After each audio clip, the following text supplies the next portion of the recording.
We Talk Weeklies after the talk on WPPMLP Philadelphia 106.5 FM. We Talk Weeklies after the talk with your boy Charles Gregory and the beautiful. Classy Lady And Sparkle. the beautiful. Lady S. And we got some people in the house and the beautiful. Sabrina, what's going to say? Sabrina, how are you? Is your mic on? Make sure your mic is on. Is it? It's on. I don't hear you. You don't hear me? No, I don't hear you. We're going to make sure. They say she on. Yeah, so I just want to make sure I got some. I want to make sure that I got to. So, Chris, we got. Listen, check this out. We're gonna make this happen. We got a dynamic show for you. Hope, give me a shout out. Let me see. Hey. She said, hey. There you go. So we talk weeklies after the talk. We got a dynamic show for you today. But right now, because we already tried, this is our wrap up show. We had New Millennium. Yes, this is the wrap up show, and I'm telling you that we're gonna have a dynamic show. But I'm gonna bring them right here. Let me tell you. Christina and Eddie is in the building. Like, they came for our wrap-up show. They have been part of this journey of ours right now. We're doing something new, right? So, Christina, can y'all hear us? We can hear you. Hey. Hello. There you go. Hey, can you hear Hope? Hope, say something, Hope. I want to make sure they can hear you over there. Keep your mic on. There you go. Turn it on, Sabrina. Hey, family. Can y'all hear me? Can y'all hear Hope over there? Hey. Oh, there you go. Sabrina, shout out. Hey. Yeah, there you go. They saying, hey, you can hear loud and clear over there. Eddie. Yes. All right, there you go. Loud and clear. So we're going to just go ahead and jump right into it. So this is our wrap-up show. Shout out to everybody who's watching, right? And so I just want to talk to y'all real quick. So, anytime that we have somebody come on, y'all been here before, right? So, we want y'all top 5 of, this is our wrap-up show 2024, right? So y'all have to tell us kind of like your top 5s. Now, I want it from both of y'all, right? Y'all got to tell us your top 5. So I'm going to start with, you want to go ladies first? Eddie, I'll let you do the honors. Ladies first. We're going to do the queen. Yeah. The queen. All right, queen, tell us your top 5 of 2024. Oh, wow. Well, we had a dynamic year. So for us, our top 5, we were able to have A Day of Shea book featured at the Brooklyn Cyclones. We have a partnership with the New York Mets. Mm-hmm. So that is pretty huge for us. So that's number 1. What's number 2? So much. We actually gave our book to the Supreme Court Justice. Yeah. A Day of Shea, we put it. Ketanji Brown Jackson. Gave it to her. We also Tamara Hall has our book. Yeah. Jane Patterson. We met the mayor, the first Black mayor of Maryland, Westmore, today. So that was pretty cool. First Black governor, the first Black governor. But we met him before. But we met him today at the governor mansion. Yeah. And we have so many. Gosh, I think that's 4. That's 3, 4. And we were on a book tour, Barnes & Noble book tour this whole summer. Yeah. So that was pretty cool. So those are, I think, maybe our top 5s. Yeah. Oh, wow. That's hot. Meeting the first Black mayor of, you said Maryland? Governor. Westmore. Governor. Oh, nice. And then tell us. You broke up. I didn't hear you. How was the book tour? It was great. Oh, it was awesome. We were on tour for 2 months through Barnes & Noble and Nordstrom locations, which was really dope. So we had a partnership with Nordstrom. They really are partnering to support Black businesses. And so that was really cool to be able to have that representation in their stores with our book. Yeah. Fantastic. Okay. All right, come on, my brother. Come on, King. It's on you now. Give me your top 5. Well, it had to be like you said, the Brooklyn Cyclones. We had the whole stadium full of our book Day of Shea. So we was on the scoreboard. Me, Chris, and then my daughter threw out the first pitch. Yeah, that started it off. We won another award for our film. Okay. Hold up. Wait. Yeah, for sure. Okay. Yeah, that was the beginning of the year. So, now streaming on the second platform on Free Movies Plus. So that was great. It's on Amazon Fire Stick. Yeah. I think another one is giving our book to so many people like James McBride, because he just came off author of the year, book of the year. So when we saw him, we changed autograph books. So that was great, changing autograph books for him. James Patterson, who before we started the journey was like, wow, he wrote like 99 books, and I'm right now on my 25th. So that was just giving him a book, and he was like, hey, take a picture with me. So, he wasn't giving anyone, he wasn't taking a picture with anybody, but we gave a share and he said, hey, now take a picture. Well, that was good. Another highlight. Well, definitely this year in November, we did, we helped out with Jamil McClain, yep. And his he's a Salvation former Army, Baltimore Raven, his former Giant. Yeah, for sure. Annually 15th year of Thanksgiving dinners to the whole Baltimore. Yeah, Baltimore. So we helped out with that. That was great because people just came by the table, we fed them. So that was definitely a highlight of that. 5,000 people came. Yeah, 5,000 people came. Oh, and last week we had first time we ever been on stage. We had the oh yeah, of course. We started telling our story for the NPR on the stoop on stage. So we was on stage first time ever. Me and her telling our story, and it was like 500 for the crowd. So that was a highlight. Cool. Yeah. We had a lot. It's just so many going through the head, but yeah, we just finished doing that last week. Yeah. Oh man, fantastic, man. I'm just excited about a lot of the things that you guys are doing. You guys been working. And so when it comes to just making sure that we stay connected with a lot of the things that you guys are doing, we want y'all to stay in contact with us. But before we let you know, thanks for your final five. This is a big deal for us and the things that we do, and we always love the work that you guys are doing. So before we let you guys go, we got Diamond Black coming up. Why don't you let everyone know how they can get in contact with you, some of your latest things that you have coming up, and what people need to look out for. Thank you. Well, you can connect with us on Instagram, Facebook, LinkedIn. We have a partnership with Salvation Army and Walmart. So we are really trying to encourage people to donate this holiday season. Salvation Army needs your donations all year round. They do a lot for our communities to help people who are going through eviction, human trafficking. If you need just food, they do lots of food insecurity help through the communities. And so that's one of the things we're really encouraging people to do. Go to registertoring.com and register to volunteer with your local Salvation Army. Help people in your community directly. The money goes directly to them. So that's something that we're doing. We're partnering for the rest of this year. And if you buy our book, Engaged on Christmas Eve, any version of our book, if it's the ebook, the paperback, or the audio book, those proceeds, we're donating a portion of the proceeds to the Salvation Army. So that's a part of our Holiday Love, Holiday Giving Back tour campaign. So if you do that, it's helping give back to the community. Plus, we got the Red Cross too. So if you get blood, everyone just go get blood. Fantastic. Can you get them one more time where they can get in contact with you and all that good old stuff? Yep. Sledge House Media on Instagram, Facebook, and sledgehousemedia.com on our website. And I have one more. I have one more top five being on your show this year. Give it to me. Give it to me. Being on the show with y'all earlier this year really helped us too. So yes, that was. Oh wow! Hold on. Thank you. Get a round of applause. Why don't you expand a little bit? The people are watching. The people are watching.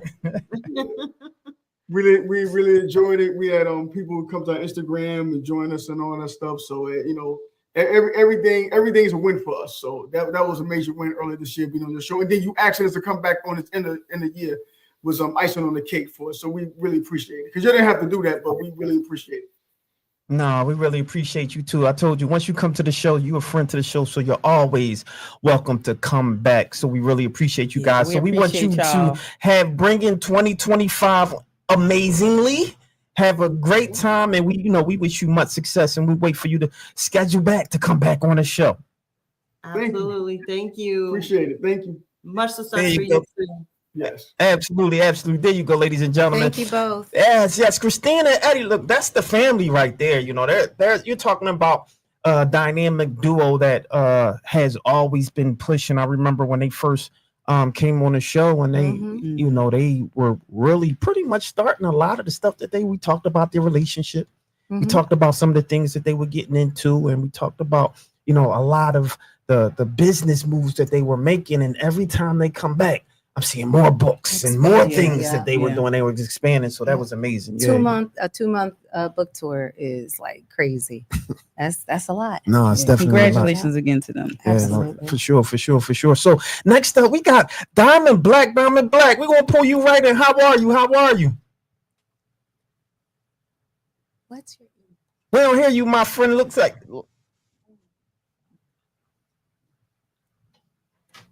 Oh no, we don't hear you. You might want to check in the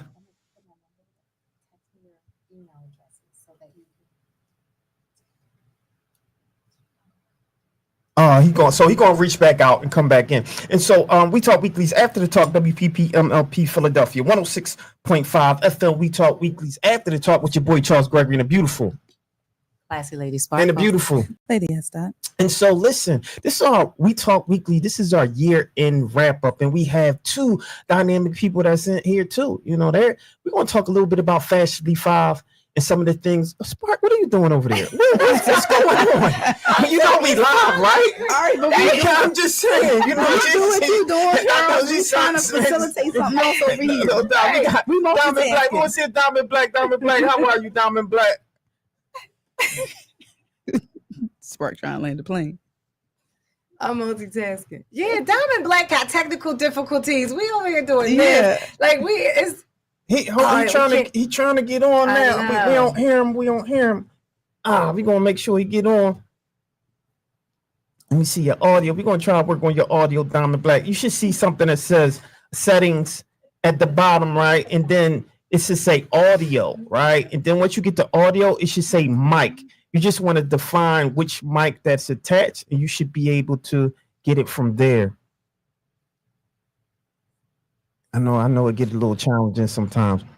And so Diamond, I want you to work on your mic, but as we work on the mic, I'm gonna jump right into Spark. Spark, why don't you tell us what's going on? You got some good news or bad news for us? I have I hope so, because you doing I don't know what you doing over All right, you want me to do my She working. No, we have so many guests that are on today because this is like our year in review. So everybody is trying to get on stream. You know, we're trying to bring everybody on. So I'm trying to send everybody links and so I'm working. Because that's when you would see in Lady S that they work you. Yeah, they work you. Diamond Black. We're gonna try Diamond Black real quick. Diamond Black, see if you can unmute your mic and see if Nah, he's still having challenges with his mic. I'm sorry, my brother. We trying to get you on because you one of our family too. Yeah, it could be on his end. Tell him to log out and log back. Yeah, he did that before. Okay. Log back out, right? Then log back in. Check your mic settings and make sure it's patched to the mic that you're on. Sometimes they work out. And so while we wait for Diamond Black to come on, because Diamond Black, that's our fan. He said, hold tight. And I want you to, once you try to get it, just kind of like talk and we'll try to make it happen. But because he's family, so we gotta make sure he get in, right? Okay. Yeah, no, for sure. So all right. Come on, Spark. Do you want me to do my day? Yes, I do. Or you want me to just tell you about my day? Tell me about your day then. We're gonna go because we got Sabrina and Hope and Spark doing everything. All right. I'm gonna shout out my mom's husband. My mom passed away a year ago, and it's sad because her husband passed away I think 14 months after she did, 15 months. So when they tell you that people pass from a broken heart, it's true. They were together for 40 years. Yeah. My father and my mother were together for 22 years. Then she met her husband, who she was with for 40. So that's a long time. But I went to his funeral today, Walter Bard, and God bless his soul. Yeah. No doubt. Yeah. All right. So we got Diamond Black. That was sad, Spark. That was sad. We love birth should be, but honestly, birth should be like death. That's true. People don't understand celebration of life. Yeah. And they're back together. Yeah. So it's like Lady Esther said, they're back together. So it birthed something else. Glass half full, Charles. Yeah, that's right. Because we love Mom Dukes. Black, let's see if we got your audio on. Mm. No, we still don't hear you. No. Oh man. You know what I want you to try? You on your computer? Oh, yeah. Try to come on your good job. Try to come on the phone. So he said he like, yo, I got this. Yeah, As no, soon as you said it, you can try tell. to come He on was his like, yo, phone. I Yeah, got no this, doubt. I Yeah. got So this. try to come on his phone. He got it. So we got Sabrina and Hopes. What's going on, Sabrina? How was your day? My day was good. Your day was good. Cold but good. No doubt, no doubt. Cool but good. You look amazing. Thank And you. by the way, I'm we trying to stay fashionable. shout out to Sabrina. Fashionably There you go. Fashionably Five. Shout out to Fashionably Five team. Sabrina is kind of like our head of that. You know, she's I mean, she's one of them, right? And so very fashionable, definitely know her stuff. And we got a dynamic team, and we're gonna be doing some things here at New Millennium Studios. Yes, definitely one of those things, and we're super excited about that. And so how was your day though, Sabrina? Yeah. We need your mic. Talk to your mic. Yeah. Oh, I'm sorry. I forgot I I know. Is it on? My day was good. Did a little shopping, getting ready for the holidays, made some returns, but good day overall. No doubt, no doubt, no doubt. What about you, Hope? She said, me. Keep your mic going. Come on. Yes. Yeah. My day was pretty good. I was Okay. out. I was up early as usual, running errands, Yeah. post office, picking up packages, little shopping, Yeah, went out yeah. to lunch, came back, handled some business. No And now I'm doubt. here. There you go. She said, and I'm here. No, that's what's up. And did we go to you, Lady Esther? Lady Esther, holler. How was your day? How was it? Yeah. My day was good, y'all. Yeah. Guess what I did? What you do? Sleep. I I know y'all jealous. I lay in my bed all day. I woke up. I was like, okay, let me look at the phone. It's what 10:42. Look at the phone, respond a couple text messages, put it down, roll back over. Kept it on silent though, because I wanted to look at it at my leisure and respond to stuff at my leisure. I didn't want to wake me up. And I woke up again at like 12, and I woke up again like 2. I said, I guess I could stay up now. But I ain't get out the bed though. That was too much work. No doubt. Yeah, that's funny. That's a good No. thing. Yeah, that's good. Why was you so tired? I had a though? crazy week though, and I've been running around, and then I am actually I've been working hard in the film industry, so I got a film that's dropping in the spring that I was assistant director on. But right now, the prequel, I mean the sequel to that, that's the prequel. So right now, the other film is rolling, and we've been doing premieres. So we've been traveling, doing those premieres, and they decided to do a road trip to the premiere in St. Louis, so which is a pretty long drive. So I was just getting back in the middle of the night last night. So I said, yeah, I'm not getting up until my body says get up, right? You know what I mean? So that's a long time in the car. Mhm. But we had a good time. It was fun. So I'll tell y'all guys about more of that later. But yes, today my day was good. I got to lay around and then come hang out with you good people. So win-win on my part. Shout out. It's food here too. We got Yeah. food. We got sweets. We Yeah. got juice. Spark is always the one And- looking for the food when And you get it's here. warm in here, so I'm happy. No doubt, no doubt. Couple So I want to hours. shout out real quick because we are live at New Millennium New Millennium. Multimedia Studios. When I tell you this dynamic studio, I'm super excited to be here. Because it's a dynamic studio. We Talk Weekly will be here. Fashionably 5 will be here. And if you are actually planning a, say, for example, podcast, this is the podcast studio that we're in. So if you're planning a podcast, this is the best place to be. Fully stocked. If you have your own equipment, you can bring that too. If you need the equipment, which we're on, it's fully stacked, fully beautiful place. So make sure you tune in. Shout out to my guy. Shout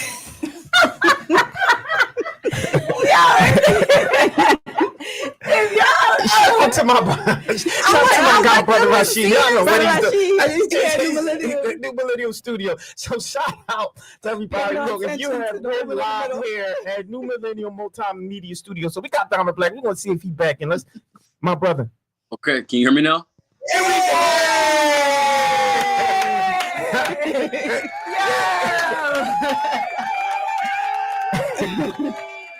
My God. So all right. So everybody knows. So everybody, what do you think was the problem?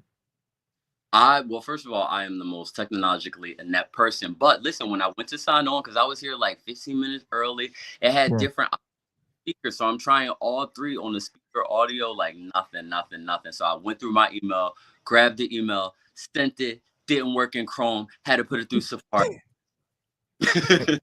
Shout out to Diamond Black. Now, my brother, how are you, man? It's been a while. It's been a while.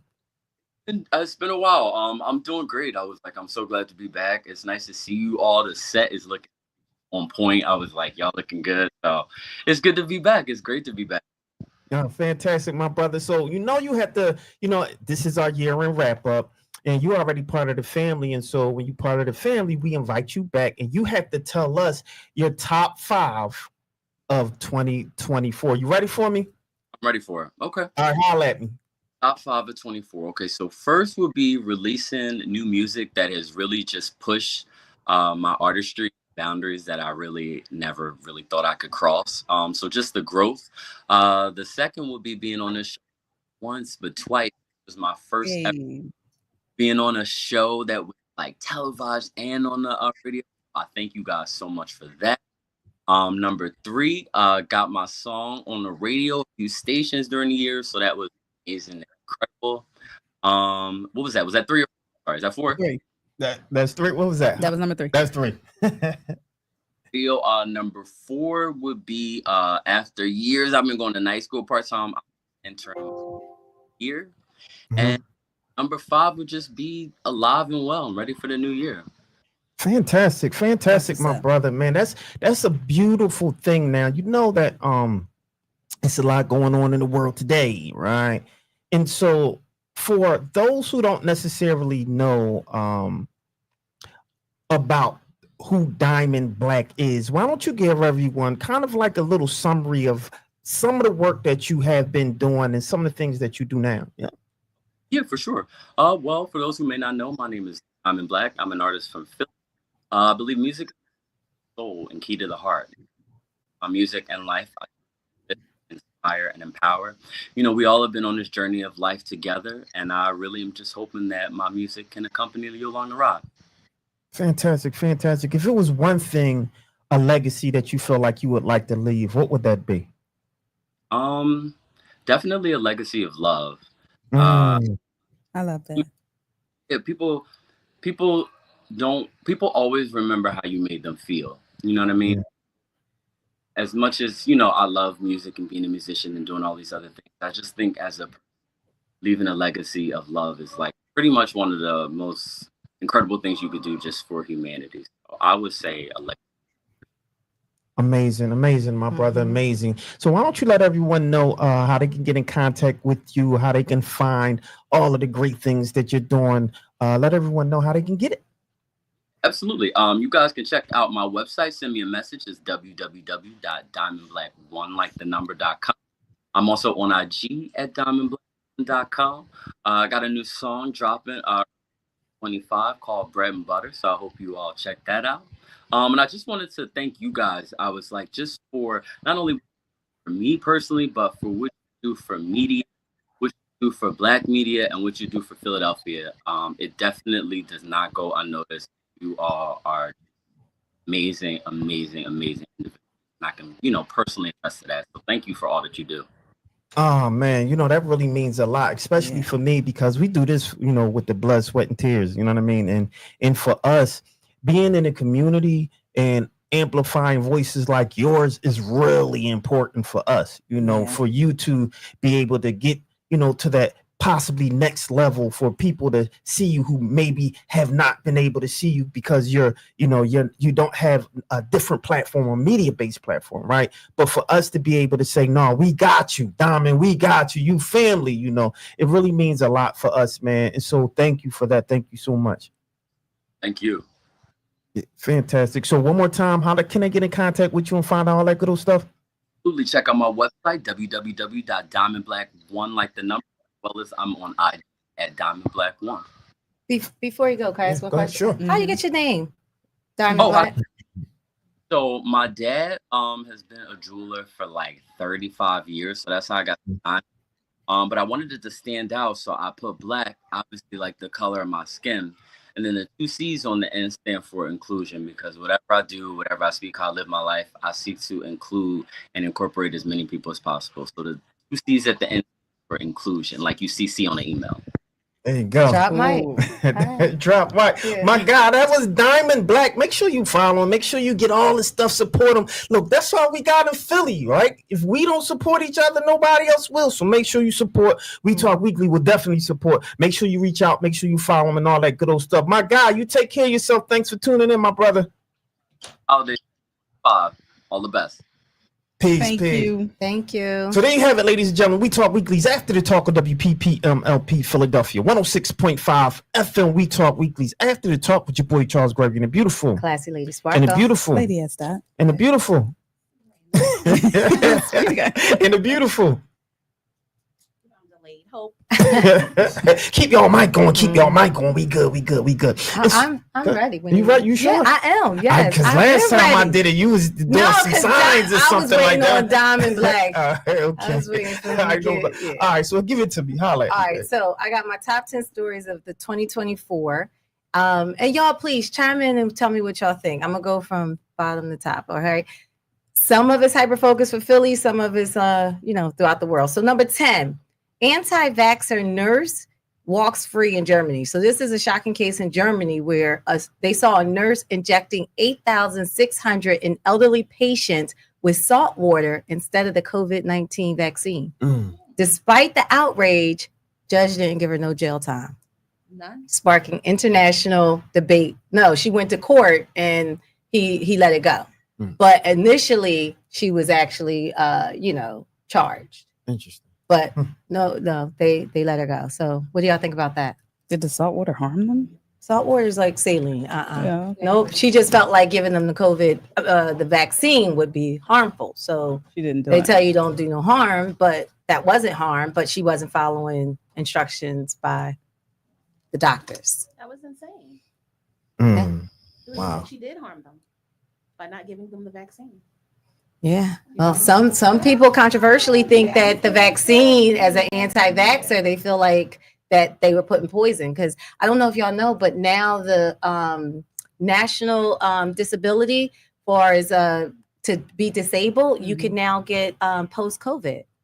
People have lost their memory and they're having different outcomes because of the vaccination or because of having COVID itself, that people are now filing for disability from COVID. Well, I kind of understand why she wasn't charged.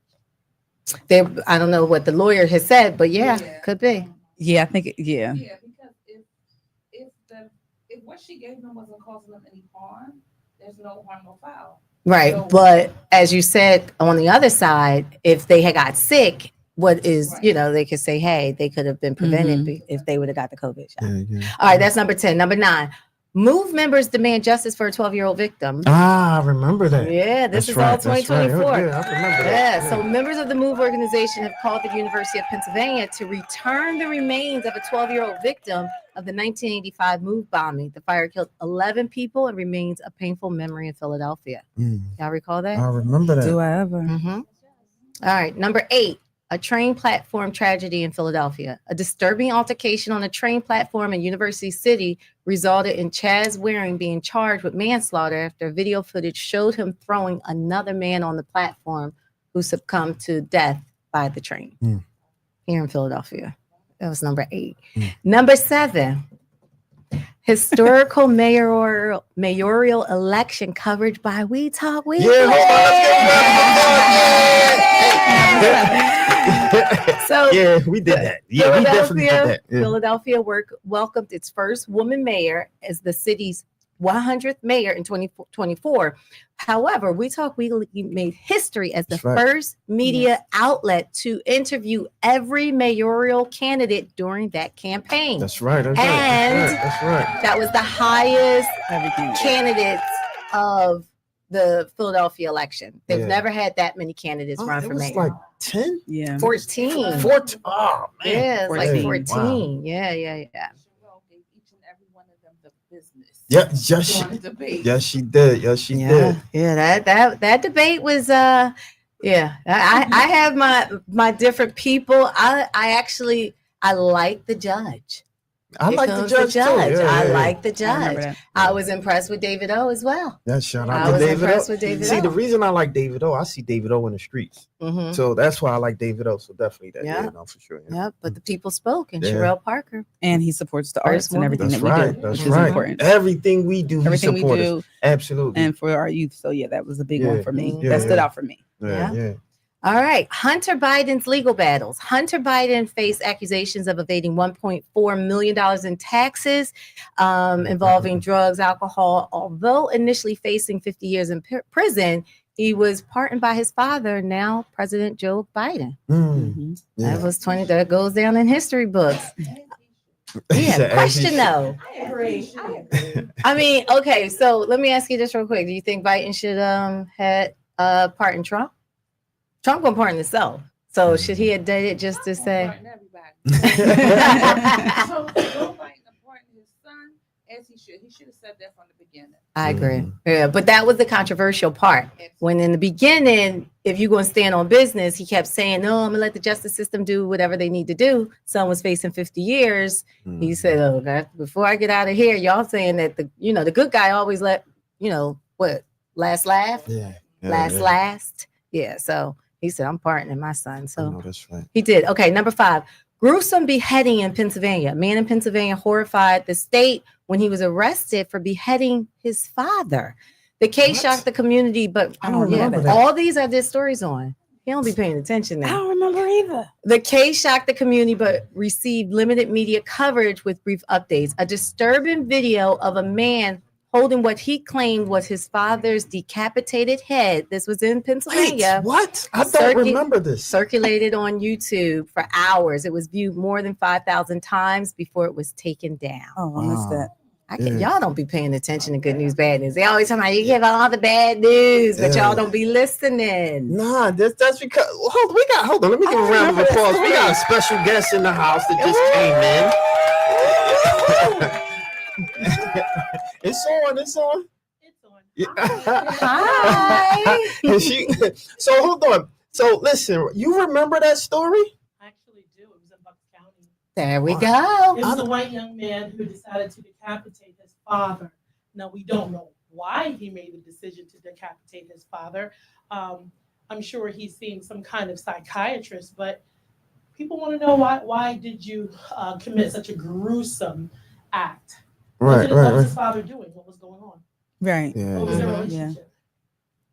Wow. They're investigating, I guess, all of that. We Yeah. may never hear more about this. Because it's Yes. only one side of May the never. story. Yeah. Yeah. Wow. Well, let's just say this. When the kid murdered the cop, when you murder any cop, it is national news. Yeah. They do extensive background into the cop killer. Mhm. But when the kid murdered the cop and they found out he was from a wealthy family in either was it Bucks County or Montgomery County, did it not go away quickly? Yes, it did. Like a thief in the night. Mm-hmm. So it just depends on who the perpetrator is and how they're portrayed in the news. It depends on their race, the social Yeah. and economic status, what connections their parents may or may not have. Mm-hmm. Yeah. All those variables. Yeah. Yeah. And this didn't get much media. Mm. Yeah. But this I didn't- think the psychiatrist part, like you said, that's I big. mean, we do That's want to know. There's people living Yeah. amongst you who think that, okay, so I'm angry with you. I could take a toe, I could stab you, I could slap you, I could shoot you. I got it. I'm going to behead you. Wow. yeah. The beheading I think was crazy severe, But right? But I still have, like when you were talking about the psychiatrist part, I still think it's some type of, not, I don't want to say separation, but when kids murder their parents, The you know, a lot Menendez. of times I don't necessarily like situations like that. Even if I do, live in close proximity, am I really in fear that you're gonna hurt me? Because I feel like that's a really That's an personal act of attack. passion. That's an act of yeah. Mhm. So something like that, I don't necessarily. Oh, this is a violent person. Like they're just killing people. No, to kill your parents, that was something really personal and really Yeah. strong there for you to do that. Right. Mhm. Right. Mhm. And then to put it on social media. Oh, Yeah, it was your mother, your streamlined father, too, whatever. wasn't it? Was it streamlined? Yeah. Yeah. He put it on YouTube. Mhm. Yep. Stream Live. Yep. And Oh. also to just do the head, like you got to use a saw. or something. Jeez. You know what I mean? Oh, like yeah. it ain't like I you think just that's like a really final act, so Yeah. that whatever's going on here can be stopped forever. right. It's a very final, defiant act. Right. Very definitive. Yeah. What Okay. what number is that? That's 5. number 5. Oh, that's a good. So let's pause right Yeah. there. Hold Okay. that because we got Deborah. We got I call her Dr. Dr. B. Deborah. She like, why you call me doc? Because you a Doctor. doctor to us. You a doctor to us. So let me bring her right on. How are you? How are you? Hi, I'm good. Can you guys hear me? We can Yes, hear we you can loud hear and you. clear. It's good Okay, to see you. It's good to see you. How have you been? I've been good. I'm sorry. I'm dealing with sinuses, but I've been good. That's all right. That's all right. A lot of us been dealing with a lot of different things. There's a lot of people sick around lately. Mhm. 2 weeks. Wow. This Really? This is the end of my 2 weeks. I even had to go to the hospital. It's been bad. Wow. Yeah. Jeez. Well, thank you for being here. Thank everyone for being here today. You too, Dr. B. So we have to jump right into our. So we're doing our top 5, right? 2024. I'm gonna jump right to you. But before you do your top 5, right? Why don't you let everyone know pretty much who you are and your first experience with We Talk Weekly. I am Deborah B. Hamilton. I'm a love coach for married women. And I've been working with married women for 5 years now. So I'm That's having right. a great time. A couple of years ago, I got with you guys on We Talk Weekly, and you guys have been awesome. You have really embraced me. I appreciate that. And I've enjoyed being on your show. So thank you. No, thank you. Thank you so much for being here. So now let's jump right into it. Your top 5 of 2024. Holla at us. As far as what's going on with me, or as far as what's going on with the world? What's going on with the world? What's going on with you? 5 mm. moments that you remember that really stood out for you 2024. Well, one thing that I'm super proud of, and I know this is totally something that nobody would really get but me, but my brother was in prison for 17 and a half years, on death row, I should say. And he was able to get out off of death row. And I had the opportunity to go hear him speak a couple of weeks ago for the first time, and talking about what his experience was like on death row, and how he was speaking to a group of lawyers, and how horrible death row is, and how they need to change death row, like, stop putting people on death row, and especially Black and brown men. I'm originally from Ohio, and so he was in Ohio when he spoke in this group. But I was just so proud of him, and just so excited over the fact that not only I had the opportunity to be there to support him, but his daughter, who when he went into prison, was only 9 months old. And she is now 19, and she got to see her father speak on a stage and talk about his life experience of being in prison. So that, for me, this year was huge, being able to experience that, and seeing my brother, be able to come out of prison and to show up on stage and talk about his story. So that was huge so far. Let me just say that for 2024, and that was big for me. Was he exonerated? He was not exonerated because it was found that he didn't do it, number one, that he really was innocent. But the prosecutor would not let him leave without him pleading out, because they wanted to, even though they found out that he didn't do it, they still wanted to charge him with something. And if he wouldn't have pleaded out, they would have made him stay in jail for 18 months to 2 years while they retry him. And there was no guarantee. So his lawyers told him that he needed to just go ahead and plead out. So he pleaded out for child endangerment, because he was like, well, I was there when it happened, so I'm taking ownership of that. So they just let him go, and he's free to do whatever he wants to do. And he's living his life, and I'm just so proud and happy for him. And that's just my highlight, to see my brother, to see him, coming to his own, and his lawyer that he had. She was amazing. She is amazing because she could have just shook his hand and said, I got you out, keep it moving. But she's been with him throughout this whole process, taking him from state to state, being able to tell his story. So that's such a proud moment for me. Wow. That is huge for this year. Oh, Yeah. fantastic. That's big. That was It really is. good. You don't need anything else after I don't that. need anything else. Round of applause. That encompasses everything. Fantastic. So how is he doing now? How's your brother doing now? He's doing good. He's still trying to find his footing, you know, after being in prison for so long and everything is so new. Right, right. He's still trying to find his footing. He is he's just focusing on, you know, enjoying himself, being able to be around family again, and learning technology, you know, because none of this stuff that we have today is available, you know, was available. So he's still learning how to do all of that. He has an apartment, you know, he did have a job, but because of where he was at, his knee got messed up. So he had to have knee surgery. So he's healing from that, but he's doing good. He's doing good. He's very excited that he gets to be around the family and get to experience, you know, the holidays or whatever, you know, just everyday living is what he's happy about. Yeah. Wow, fantastic, fantastic. Well, Dr. B, you know, we Dr. call you B. Dr. B. You are doctor. You know, why don't you let everyone, first of all, I want to say happy holidays and everything, Yes. you know, and wish you the best in everything that you do. And you already know once you come to the show, you're a friend to the show. So you're always welcome to come back, but you already know that.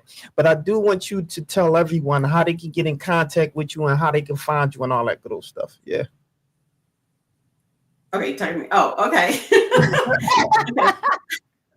Because he said Dr. B. He didn't say Dr. D. I thought he said B, not D. Sorry. Okay. Yes, But anyway, you can contact me. I have it up here in Instagram, Nurture Your Love, or my website, nurtureyourlove.com, where you can find out information about me. I did want to bring out the fact that I wrote a book and I finally have the book. Finally, right? Finally, I remember you talking about that. Excellent, Right, excellent. Yeah. right. So you can find me, find my book on nurtureyourlove.com. I can, it's set up so that you could get a personal signed copy from me, and you can also go to Amazon.com to get a copy of my book. So I'm very proud of my book as well. But you can always contact me at nurtureyourlove.com or Nurture Your Love on Instagram. And I'm starting something new in 2025. I'm going to be working on, I'm transitioning from just married women to Black Wives Group. So I'm going to focus on Black women, right? Black wives. And it's going to be about us and for us. So hopefully you guys can just go to my website, nurtureyourlove.com, and sign up, join my community. And when I get your information, I will be updating you on when all the things that I'll be doing for Black Wives Group will come about in 2025. Awesome. Fantastic, fantastic. Well, happy holidays, happy new year, and all that good old stuff. We like to always, again, thank you for coming to We Talk Weekly. Thanks for supporting. And you know, we're always here for you. And so we don't want you guys to go anywhere. When we come back, we probably go back into good news and bad news. But we got some dynamic guest hosts I want to jump into too. Thanks, Dr. D. Because see, her middle name is a B. Yeah. For those who don't know. I know it. See, this right here, she a friend to the social. She family, so we know She her. brought her husband on the She brought her husband. Give a round of applause for that. So, all right. Well, thank you. I know, right? Thanks, Dr. D. Look, have a good day. Have a good evening. Finish the rest of your evening. Stay healthy. Stay blessed and all that good old stuff. Happy New Year. Take care, you guys. Enjoyed you as usual. Take care. Yeah. All right. So, listen. Ladies and gentlemen, we are live at New Millennium Multimedia Studios, where, listen, when you talk about, go ahead, talk about how gorgeous it is. It is. It's gorgeous. She came in like, oh my God, Becky, look at that. I can be a little dramatic, but I'm only dramatic when it needs to be. Because I was in the same space a couple years ago, right before, was it before COVID? After Whenever. It was right at the Okay, that goes to show, because I honestly, I don't know for y'all, but life stood still for me. COVID, I'll be like, it's 5 years. Like that's when, and I'm like, wait, something was 2 years ago. It was like, no, that was 5 years. I'm like, wait, what? I feel like we lost 2 years that I can't recount because of the pandemic. I don't know. It was just in the house. In the house. We was virtual. Yes, but it's gorgeous here. The lighting, the everything. So I think it's gorgeous. Yeah, let's talk a little bit about. Come on, Stace, tell us about the studio. What you think of the studio? The studio is listen. I'm about to throw Charles under the bus like he do us, because he did not give me the right directions. I did give you the right directions, though. I had to took me 2 miles to get to the studio because this place is huge. Yes, because there's so much other stuff here besides this gorgeous space that we're in. So New Millennium, y'all got to come through. Y'all got to check it out. They got everything you need. Fantastic. All right, let's talk to our special guest, Miss Rob. Listen, this young lady right here, we go way back right here, right? When you talk about someone who has her pulse to the street when it comes to politics, she's going to be making some appearances on We Talk Weekly. It's not an ask, it's a demand. So how have you been? I'm running her campaign. I already asked. I'm in charge. So how have you been? Like, honestly, yes. Like a lot of other people, I've been under the weather. I'm on, this is the 2-week end. My brother passed away on November the 4th, the day before the election. And I was listening to you talk to your guest about her top 5 most pivotal moments in 2024. And you made me think, and I really thought, and that day, it was the strangest day of my entire life, November 4th, 2024. I was up, I couldn't sleep, but I fell back asleep in the morning. And I guess I was sleep 9 o'clock, 10 o'clock, which is crazy. But while I was sleeping, I had a dream. And the dream was so crazy. It was right, if anybody's had this experience, please just say that you have, so I don't feel like I'm crazy. But in the dream, it was I was stuck between the dream world and reality, because it was I was awake and I knew that this was a dream, but then I was well, is it a dream? Because why am I not where's my place, right?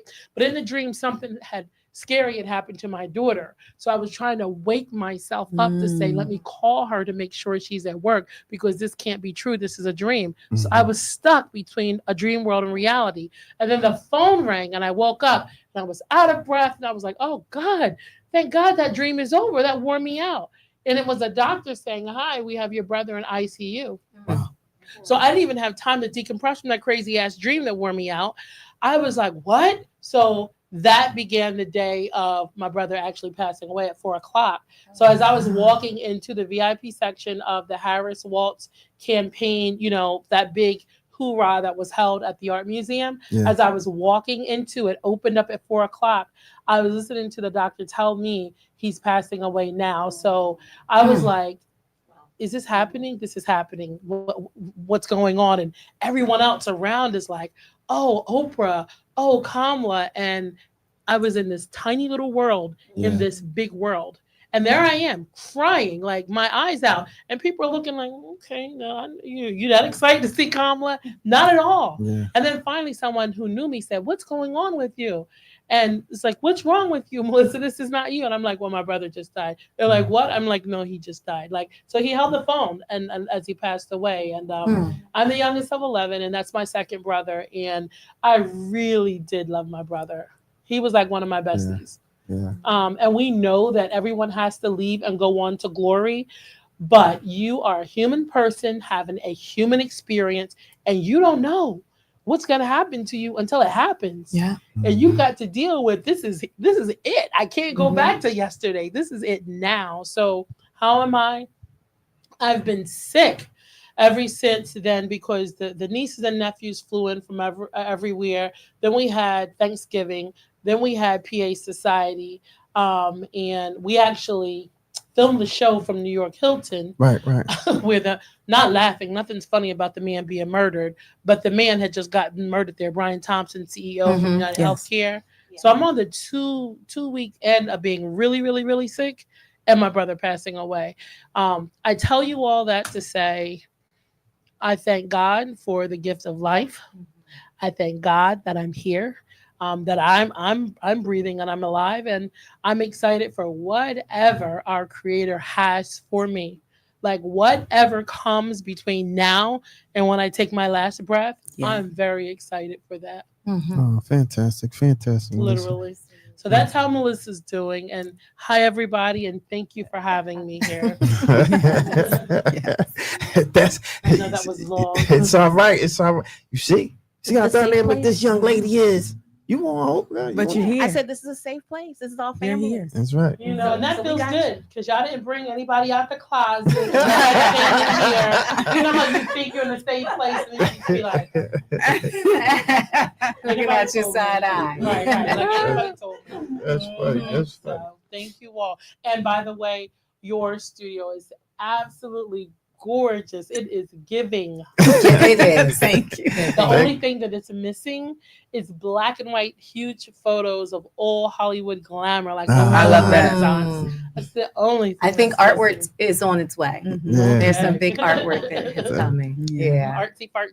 That's right. Yeah. That's right. That's right. We're here, New Millennium Multimedia Production Studios. So if you're interested, make sure you log in. Make sure you tune in. You could do your podcast here. You could do an event here. This is an event space also. This is a full production studio, ladies and gentlemen. So this is a place you definitely want to be at. We Talk Weekly will be at. Fashion Week 5 will definitely be here. I can't wait to do some stuff. Well, go ahead. So I already know you want some. Go ahead. Well, when you Okay. say it's like all like facet, like Yeah, for sure. if I want to film a movie, That's right. it Let's can go. be here. That's right. If Keep I going. want to do a commercial, It can be here. if I want a stage play, It can be here. if I want to have a woman's workshop, It can be here. it could be. If I want to have church, It can be here. Let's be clear that we're not talking about this room. We're just talking about the building. Absolutely. And I knew the answer was yes to all of those. That's So right, yes, that's if right. you have baby shower, birthdays, corporate events, if That's you right. want to do podcasts, anything you want to do, it could be done here at New 100%. Millennium. That's right, Millennium. Spark. That's right. That's what I'm talking about. Let's talk a little bit about Fashion B5. Well, come on, Hope. Now I'm putting you on the spot. Let's talk a little bit about Fashion B5. Fashion Week 5. We have an amazing team. That's right. We start out with our podcast. Our goal is to go into expanding the podcast, expanding the TV show, doing research, and educating the community. We want to make it interactive. We want to make it timeless. We want to be the go-to for fashion, not just in Philadelphia, but in the world. That's right. And one of our fashionistas. That's right. That's right. Miss Sabrina is here. When I tell you this, Sabrina is absolutely amazing. Sabrina is amazing. Not only is she a model, she does her like Sabrina is all of that. So I want to pass this over to Sabrina and That's ask right. Sabrina to tell us about your year because, girl, you've been all over the place. That's right. What's your top 5? Come on, let's talk. So, and I'm glad you said that because actually I did think about my top 5. And one of the things that I did not include in my top 5 was my trip to London. Yes. I actually did African Fashion Week in London. That's right. And the experience Can you say that again? African Fashion Week in London. It's big. It was amazing to see all of our beautiful brown people from all over Nigeria, that. Ghana, and the fashions was everything. So that did, thank you, because that did make my top 5. I didn't include myself. So the rest of my top 5, number 1, and don't beat me up about it, but Renaissance. Yeah. The Western couture, the Western crossover, That's right. the cowboy couture brought on by Beyonce was That's right. everything to me. Cowboy hat, silver cowboy boots, I loved it. So There you she's go. in my top 5. Okay.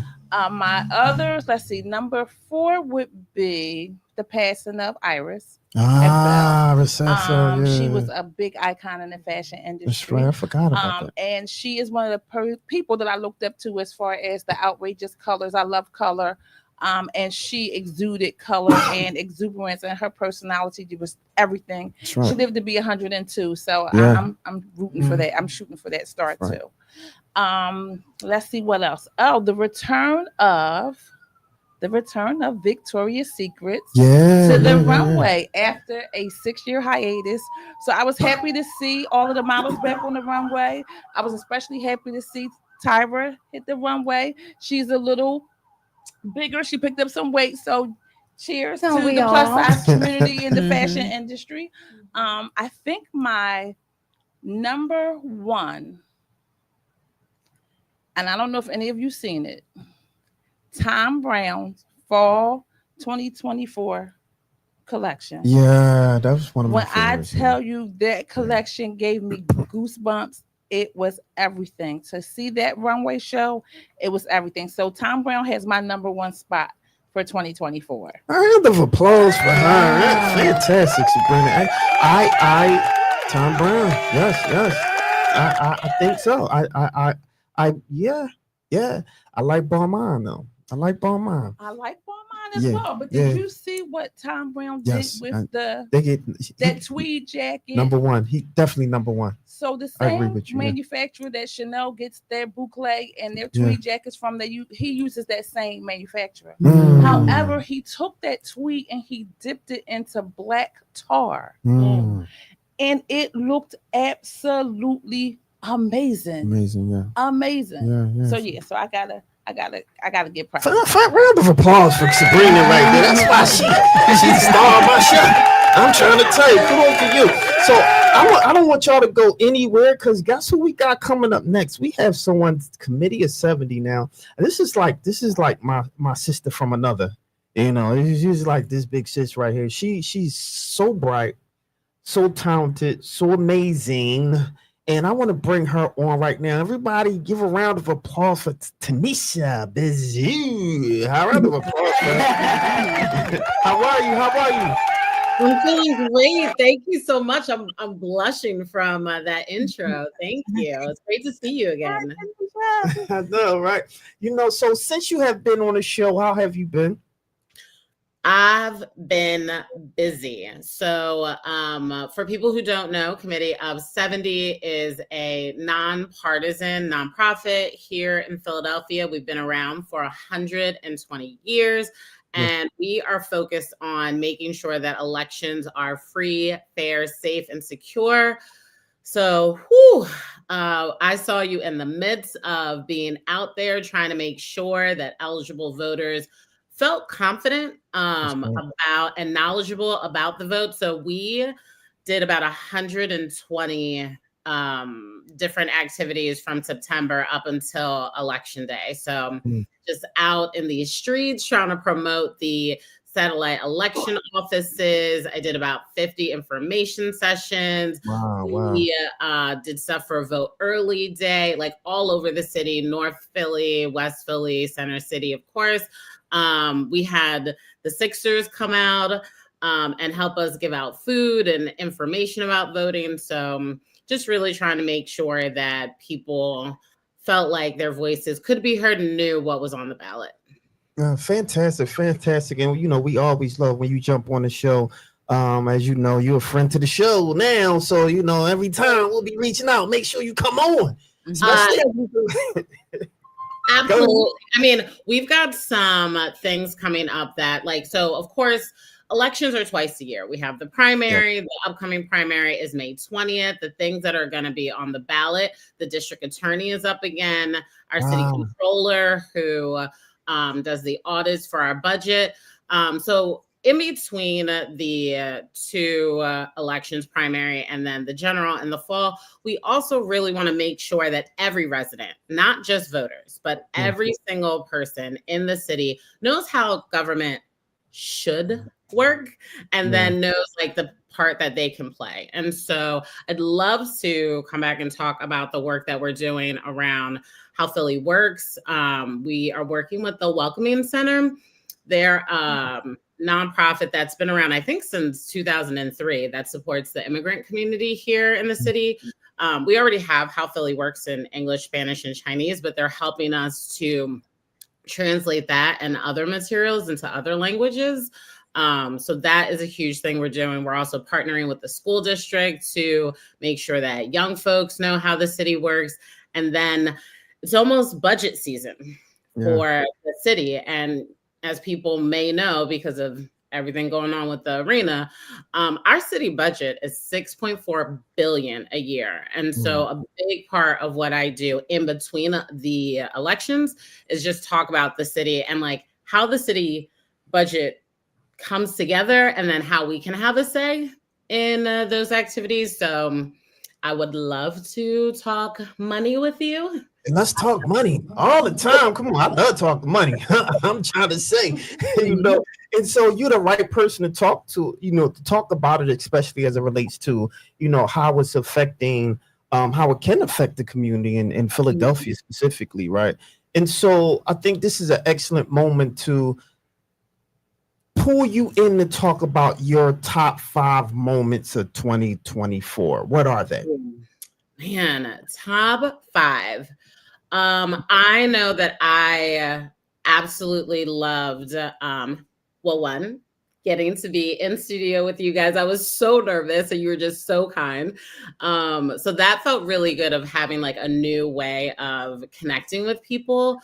Then also we like going out into the city and doing these like pop-up voter events. We did that with the West Powelton drum squad and steppers. And so we did 4 events with them, and that was incredible to be able to like go out, donate things. Ooh. I don't know. I just did so many like different, I loved being able to coordinate with Temple University. I did a democracy discussion series with them.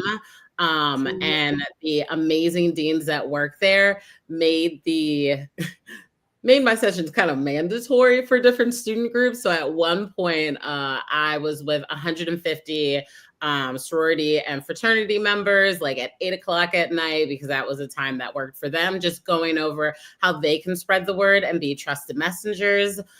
Man, so I need 2 more. 2 more. Oh, what else? I definitely loved, I'm definitely a city girl, but I will go out to the collar counties and do some things. And so I went out to Delco and did a poll worker session for a chapter of the AKA's sorority. And that was just wonderful to be able to make sure that not just Philly, but amazing community organizations in the collar counties too were able to have access and focus. So that was great. And I'm a poll worker. So election day, despite how anyone may feel about the outcome of the election, I really love being an elected poll worker. I'm a judge of elections. So you can volunteer to be a poll worker, but there are 3 different roles. Judge of election, who oversees everything. Then the 2 inspectors, they are the people with the e-poll book. So when you go in, they're the people you tell your name to. Those 3 positions are elected, and they're actually going to be on the ballot again for this upcoming primary. So I really enjoy, it's a 4-year term. I enjoy like being with my neighbors, talking with them. I bring like fruit snacks for the littles. It's just a really great experience. It's a way to like be connected and have an impact. And so I always love that, both for primary in general. And we'll be having some sessions if people are interested in not just volunteering randomly, but want to have that like 4-year commitment twice a year. Those will be in February, mid-February. We'll be doing those. We need so the applause. We had applause for that one. Yeah, no doubt. Go ahead, Spark. I was going to say, We Talk Weekly has been working with the youth in civics and in voting, and they have been tuning in. So you would be the perfect person to tell us our kids, like, why is it important to vote? Oh, man, I think it is important to vote because just like anything else, I think I had mentioned this the last time I was on the show, like participating in our community is the way that we make the community reflect like what we want to see. So we can't opt out. We have to participate. Voting is just one of those ways that you participate. And you can even be a poll worker at 17. So even before you can vote, you can see what voting looks like and get paid for it. You get $200 for the day. You get $50 for the training. So it's not a bad day. And you get your check 2 weeks later, but you get to see the process, right? And it's not about the money, of course. It's about making sure that our democracy reflects what we want. And so we have to participate for that to happen. And it's like any other thing that we do. It's, it has to become a habit. If you want to be a runner, like you got to put in the time, put in the miles. If you want government to look the way you want, like you can't opt out. And so you do have to participate. I didn't know you could be 17. Yeah. I didn't know that. I know you get paid, but it's also good to put on your resume for colleges or Exactly. And you can get, some schools will give you community credit as well. Like if you need community service credit. So to get the day off from school, there's a form that you can print out. The next time that we have an election again is the primary on May 20th. It's always a Tuesday. So schools, it'll be towards the end of school. So you'd have to like double check about your finals if you have those, but you print out a form and you have your parent, guardian, the adult in your life sign it, as well as your principal. And then you're excused for the day. And like you said, it looks wonderful on whatever, application that you decide to put it on. Awesome. Yeah, fantastic. I think what we'll do is, if you don't mind, if you could do me a favor and send me kind of like the schedule, right? And every time there's about to be an election, I want you to come to the show. I would love it. Yes. Yeah, and I think that would be good because we have one of our political correspondents here today that I'm super excited about, Miss Melissa Robbins, and she's like a friend too. She's like my sister, right? And so I got a whole bunch of sisters. You like my sister, So, but when we talk about politics, I think, we need a true unbiased position when it comes to holding everyone accountable, and Melissa does that. And I would love for you to come on just to make sure that we continue to amplify that message, continue to talk about a lot of stuff that's going on as it relates to voting, the need for voting and importance of it, and that it is an election. Oftentimes people don't even know. Exactly. And the next one, in addition to the district attorney and the city controller, will also have a lot of judges on the ballot. And a lot of people don't understand how the court system works. I mean, we talk about not knowing about how government works, but the court system, which impacts so many of us, people don't understand the different levels of it, how you vote for these judges. And so PA is great in terms of allowing justice impact people to still be able to vote. So if you have been convicted of a felony, you can vote like once you're home. And in my opinion, who better to vote on judges than people who have been impacted by the system? How about that? Yeah, absolutely. And so that's, for me, is always when people are like, what does it do for me? And like, why would I vote? Like, it doesn't impact me. For me, I think of all the ways it impacts us, whether it's the budget, impacting different jobs, whether it is judges who are elected for 10 years. And then when they need to be retained, that's like a yes or no vote. Like it is. I cannot wait to get into these things, and just to let people know, even if they ultimately choose not to vote, which is everyone's choice, at least they know what they're opting out of. That's right. Well, I just want to thank you for coming to the show. You are always a friend to the show, and so you're more than welcome to come back at any time. And we want everyone to, before you leave, why don't you talk a little bit more about the importance of the Committee of 70. I think they've been doing some amazing work, and then let everyone know how they can get in contact with you. Yeah, absolutely. So, like I said, the Committee of 70 is committed to making sure that every election throughout Pennsylvania is free, fair, safe, and secure for all eligible voters. We in between the times of the elections are really focused on making sure that every single resident, voter or non-voter, knows how government is supposed to work. So right now we have our How Philly Works. We're working on a How Wards Work. There are 67 wards in Philadelphia. And so we want people to know, what is the ward? Like, how are ward leaders selected? How can you run for a committee person? So that'll be coming out soon. And ultimately we'll have a How PA Works, because state government is so frustrating for people, mostly because they don't know how it works. So those are 3 really big programs that we're working on organization wide. And then I'll be doing some work ahead of the election about how the city budget works. So that will start at the end of January. The mayor's budget address always comes out in March. So I'll be doing some work ahead of it. We'll be doing some work after it to break down what the mayor says, and then be teaching people how they can get involved to have their voices heard in front of city council ahead of the budget. Fantastic. I'll make it into to know where you can reach us. We are the number 70.org. You can reach out to us there. We're on all the socials. Again, just our name at 70. Fantastic. Fantastic. Well, thank you for coming to the show.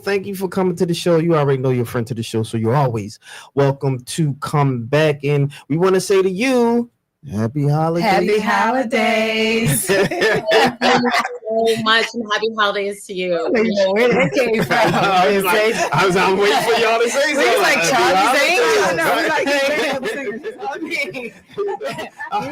Angels. Take care, guys. We'll be right back, y'all. We're gonna take a little break, and we'll be right back, y'all. After this, let me put this is the one that Spark don't like. But we just want to get a little background as to who the Fantastic Noise is and the noisemakers. If you can let us know. Yes, absolutely. So once again, I am Fantastic Noise. I am the original noisemaker, so no one's gonna make as much noise as me, okay? And right here we have the Noisemaker Band. This is only half of it. The other stuffs are upstairs. My Kevin Lamar, Lonnie, and Dobbs, who are the actual band members. These are the background singers, and we came to make some noise. We came to bring that noise today. That's what we trying to do. That's it. Right. Yeah. And how did you guys get together? Oh man, so it started with I've been doing this on my own for almost 3 years now. And man, I guess each of these people here have different background stories.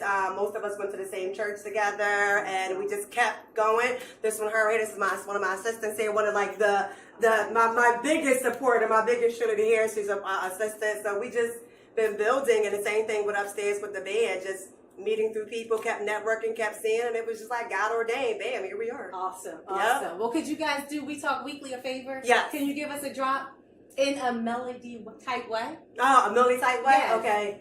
So We Talk Weekly? Yes. Okay, so we're going to do something like this.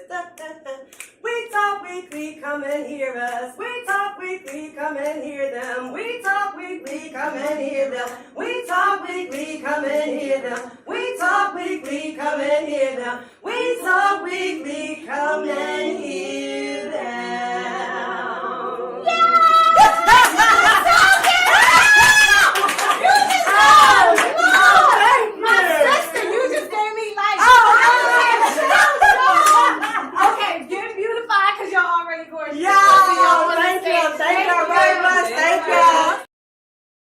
Oh my God! She just gave me that. Yo, I told you, like, Spark, no, I'm telling you, that's probably my favorite clip of We Talk Weekly.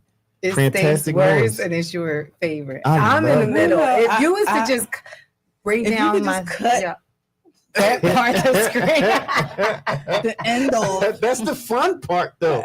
That's so funny. No, real talk. She did that like, I mean, impromptu. She just came up with it, and it was good. And like I said, sometimes I just show my love in a very loud way. Sometimes, That's all but good. I know how to read the room. that was good. fine. I loved it in that moment. Yeah, That's funny. Charles That's has to have to play that part every time. That's funny. So we're back, y'all. We Talk Weeklies after the talk of WPPMLP Philadelphia 106.5 FM. We Talk Weeklies after the talk with your boy Charles Gregory, the beautiful, classy lady, the Sparkle. beautiful, Lydia, the beautiful.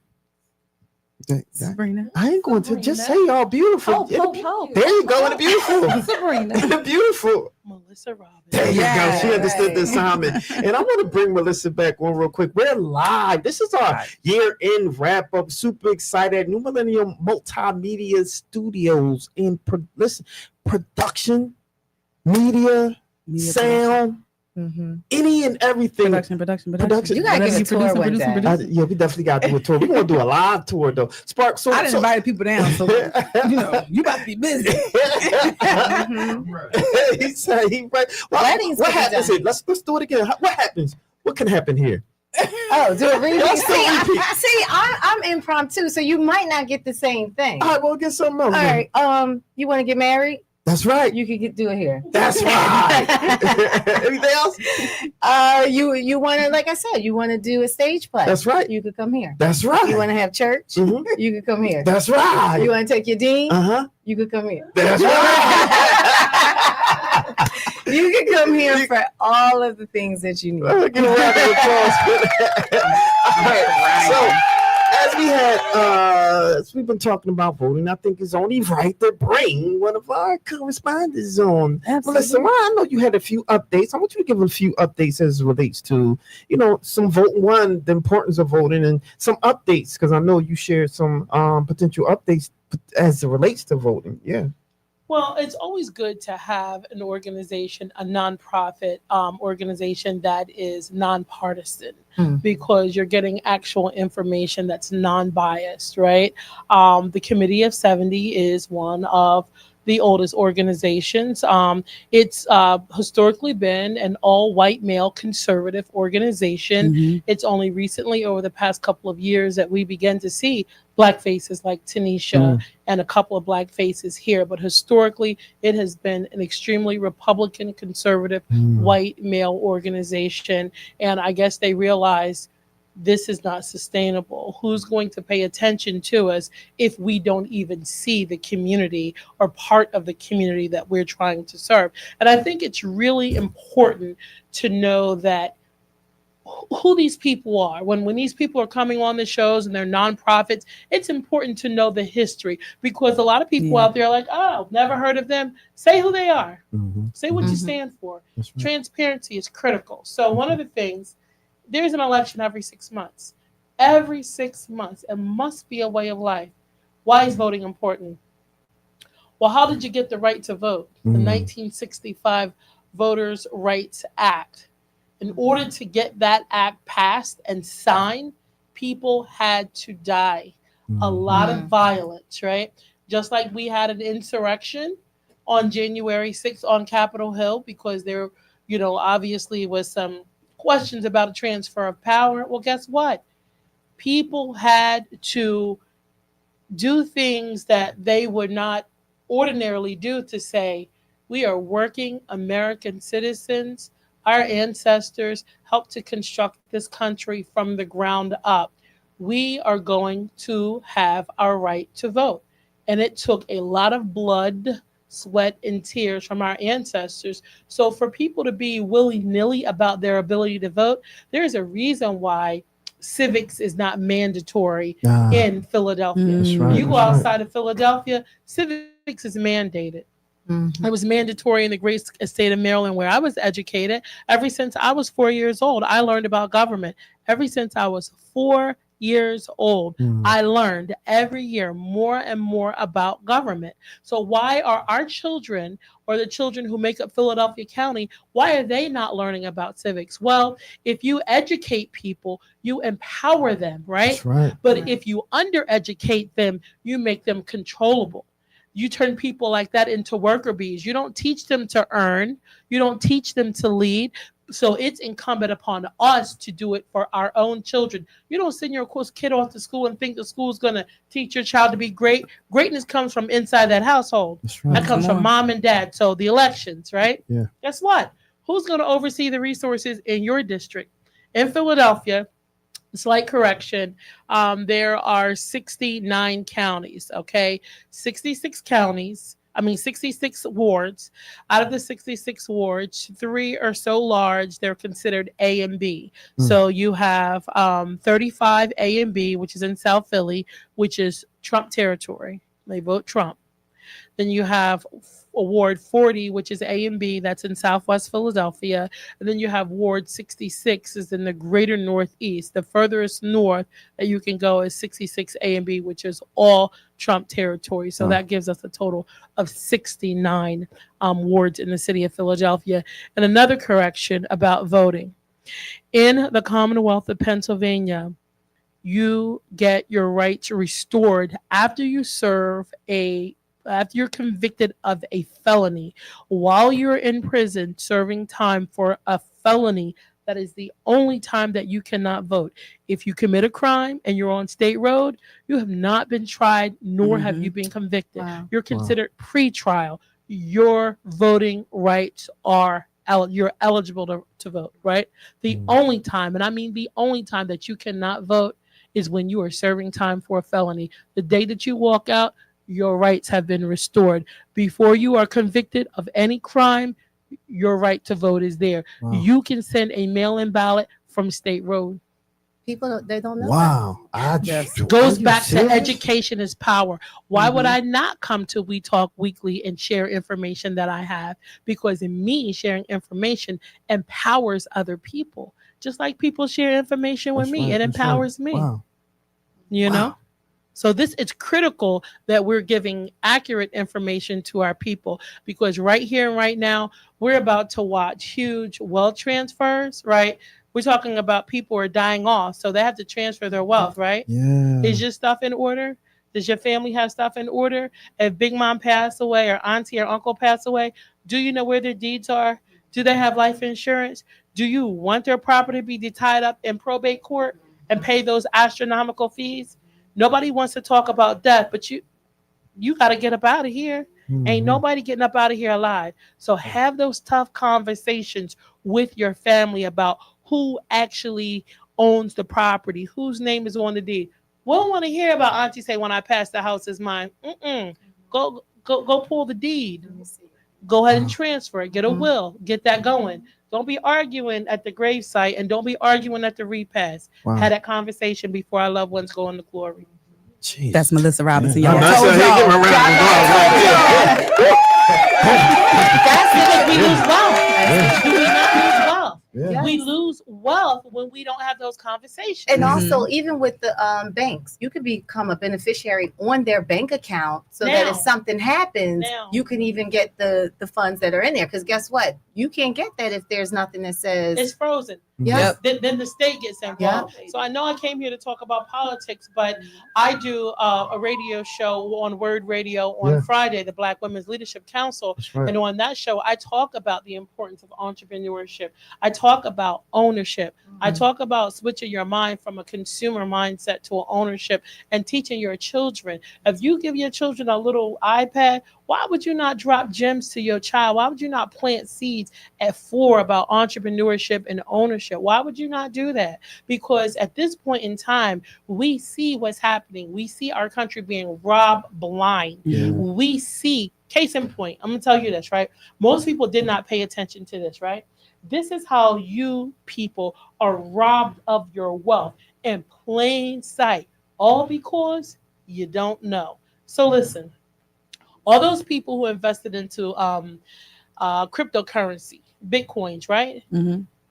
They could not, that money was not backed, right? So people say it's not real. You got so much of it. Well, it's not backed, right? Guess what? A MAGA Republican is backing a piece of legislation to go to Trump's desk to have cryptocurrency backed by what? $100 billion from Fort Knox, Kentucky. Oh, y'all better get some crypto. Okay, no, but who has the vast majority of the crypto? Who's going to be in charge of Department of Governmental Efficiency? Doge. Was that Doji? That's a coin. That's like they doing it in your face. In your face. So I say all this to say, it is time. I don't care who this offends, and I do sincerely mean this. Black people need to create your own ecosystem. Right? Because at no point in time in American history has this government ever respected us, supported us, gave us any kind of financial backing. If anything, it's been taken from us. So create your own ecosystem, because Dr. King said children, before he died during the Poor People's Campaign, he said, children, I'm afraid we're walking into a burning house. Wow. I mean, yeah, Where's that's the something I lie? think about. Yeah, nah, I hear you. So that's the important thing. So get educated, pretty much. Absolutely. Get the information. I definitely want that information about the Dogecoin, and yeah, I'm just saying. That's why they didn't teach us how to read. Yeah. But Because the they thing said is, everything that's was in our the books. money. Yeah. That's what I'm trying to tell you. Yeah. That is our money that's being taken from us, Yeah, right? yeah, And yeah. that's why it was against the law for a Black person to read. How many of y'all got kids in school right now that's not being taught cursive writing? Oh, everybody. That's crazy. They took it out of How school. can you not teach a child how to sign their signature? Signature, yeah. And you can't read it. And the Constitution is written how? In cursive, yes. So how do you know you're right? Hold on, wait. I know I got a drum roll on here. I got something on here. There you How go. would you know That's your rights? How do you know if your rights are being trampled on if you can't even read your rights? Yeah, that's right. That's right.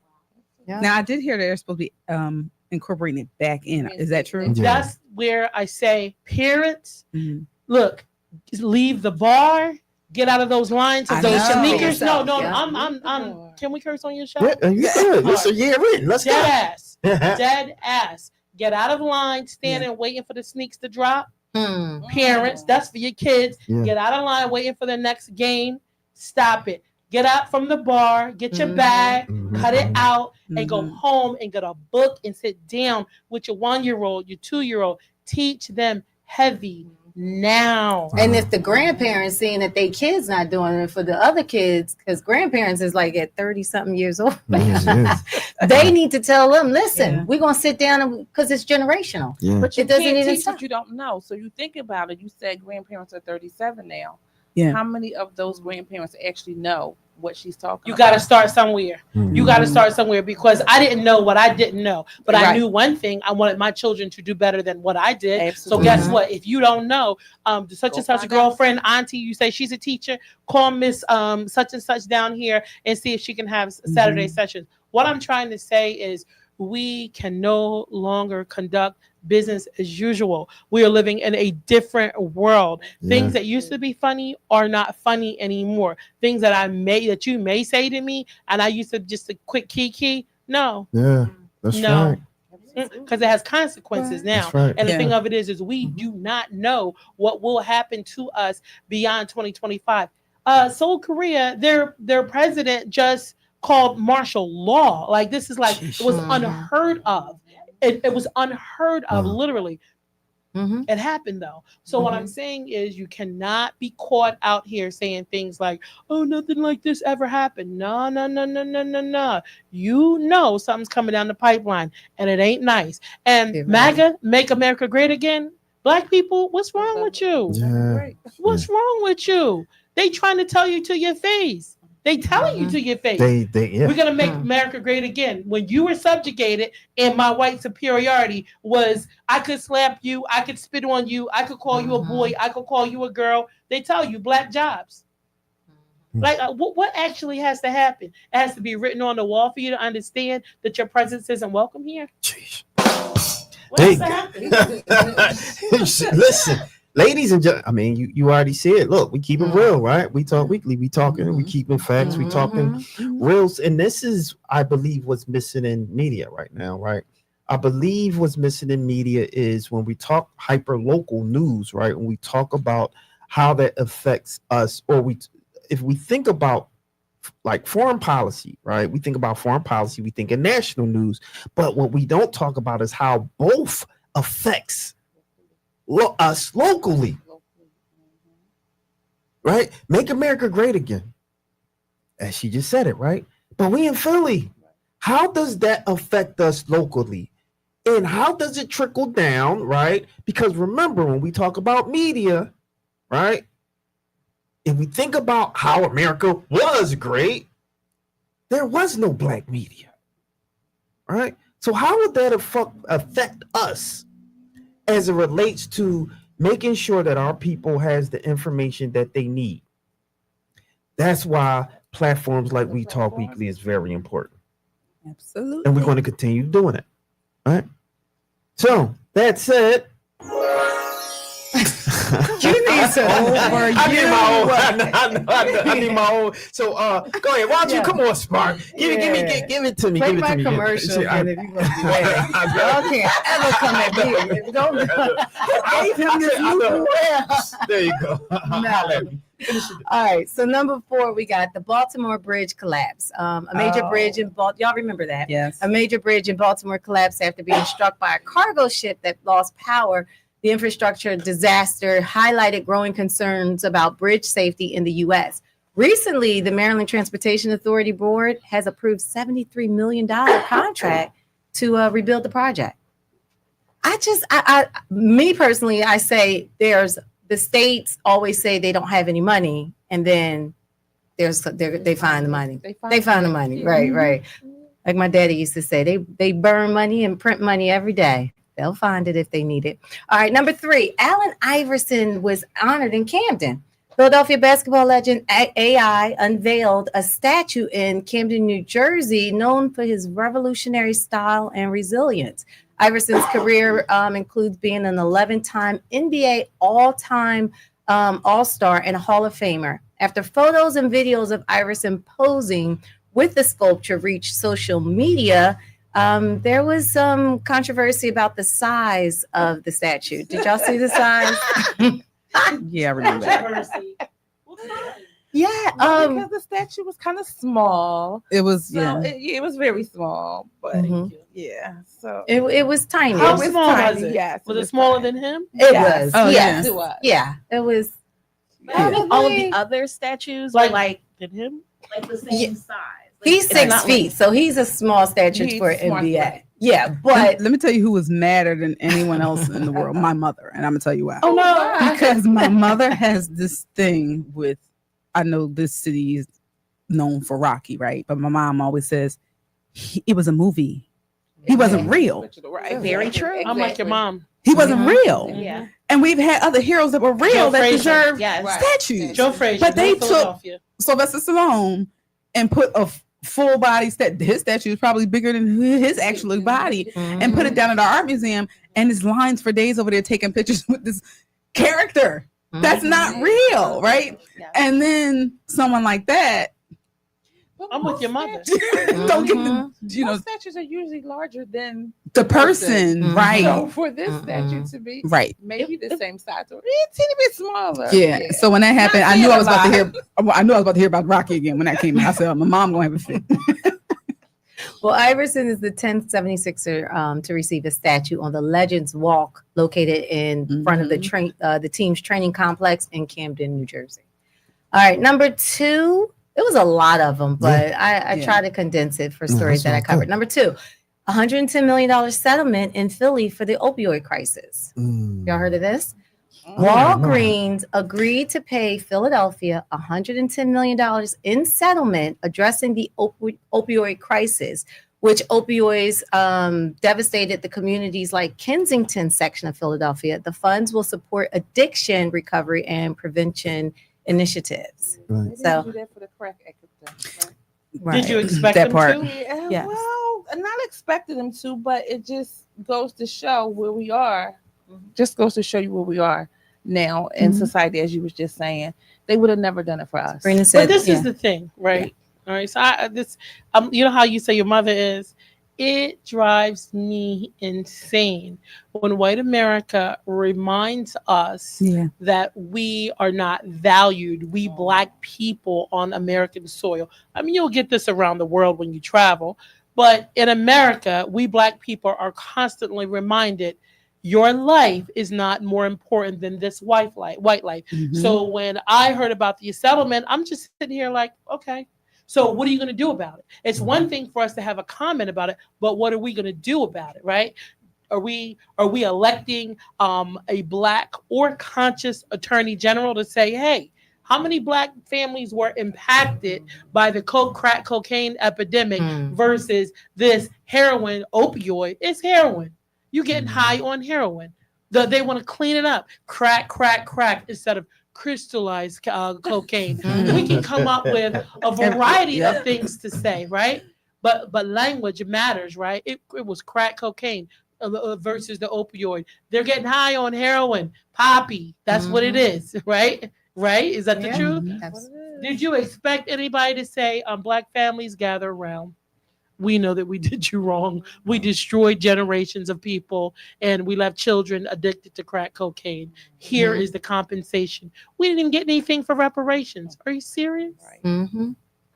Yeah. Yeah. Even with this, I'm curious as to how the money's going to be distributed. How are they going to do that?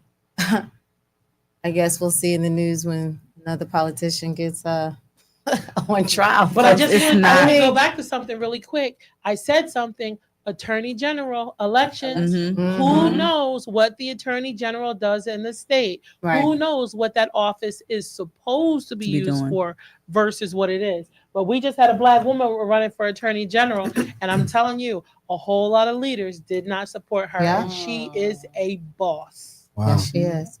She's actually coming on the show. Oh, there you go. Yeah. Hopefully, get it. Yeah, that's what I'm talking about. I can't wait. Yes, I can't wait. Yeah. Coming on to the show, so we'll ask that question when she gets here. Well, the thing of it is if you're gonna have her here, you better advertise that far and wide. Absolutely. Because she's a brilliant woman. Absolutely. All right, number one.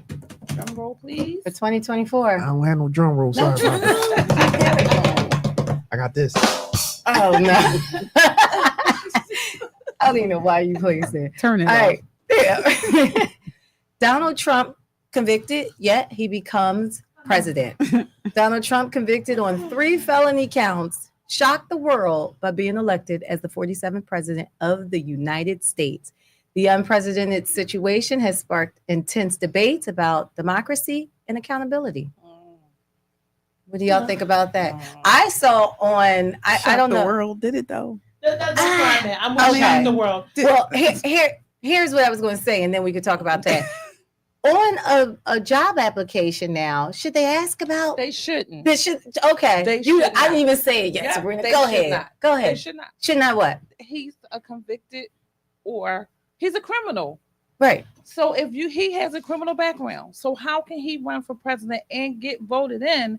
But you have Black men who have been incarcerated and have come out of the system who cannot apply for jobs because they ask you, do you have a criminal history on a job application? It should be removed.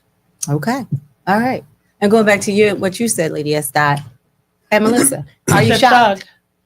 Are we shocked? He's a thug. He's a criminal. He finagled his way out of, going off to war, bone spurs. He already demonstrated to you once before that his life is quite different. He already told you that he can murder someone on 5th Avenue. This white man told you, I'm a white man with German blood. I can do whatever I want. When the rules don't apply to me, I change the rules. When the people who make the decisions don't do what I do, I change them. So what this country is telling us, red-blooded, white American, Anglo-Saxon men are God. So if you hear my voice right now, challenge people, push back. You tell me I'm coming out of prison, I got to tell you that I served a crime, negative, push back. Start running for office, educate yourself, inform yourself. Whatever America tells us, we don't like this policy, change it, just like they do. You got your Church. I don't even take that off. Take that off. I'm gonna drop the mic for Melissa. And that was your good news and bad news. Top 10 for 2024 for the stories I covered. Yeah. Wow. Can I request to open the door? Yeah. Can we open the door just a little? You want to tell everybody that it feels like an oven in here? Brick oven? Brick oven? We're gonna have some circulation. So I think it. Pull me back up. There we go. I think it's a great time. Let me pull me back up real quick. I think it's a good time to bring up some of these comments. So Mimi wanted to congratulate Christina Eddie, who was here. Said so proud of you. Upscale PR. Shout out to Leslie. Said y'all having too much fun in there. I need to be there. Make sure you come on down. If you out, make sure you come on down. We're here for a couple more hours, right? We got food. You definitely got some food, right? Michael said good stuff. Leslie also said, great show. Eli said, wow, didn't hear about the Walgreens story. I don't remember that either. I covered this. I remember it. I don't remember that story. It happened. She also said, I agree. They should remove it then. It has to be fair access for the board. Hold on, I'm sorry, I can't even read. Hold on. It said it gotta be fair across the board, not just those in the White House. Okay, I agree to that too. Charles on the drum. They just hold on. Charles on the ones and twos. On the ones and twos. I had to She even put a little drum set in there. That's what it sounds like. I know. It sounds like the one that comes from Walmart. This is not our usual thing, but we still, there you go. You still got something. Stop it. It's so, I mean, you just wanted there you go. So we talk weeklies after the talk with WPPMIP Philadelphia 106.5 FM. We talk weeklies after the talk with your boy Charles Gregory and the beautiful Classy Lady Sparkle. and the beautiful Lady Esther. and the beautiful Sabrina. There you go. And the beautiful Hope. and the beautiful. Melissa Robbins. She understood the story. There you go.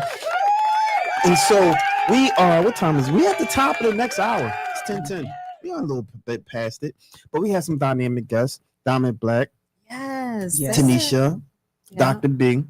Mhm. You know, we had a few people on here right now. So I think, Mr. and Mrs. Sled. oh yeah, Mr. Oh yeah, I forgot about them. Yeah. Yes, Yeah. Christina. Started off with them. Yeah, started off with them. Mm-hmm.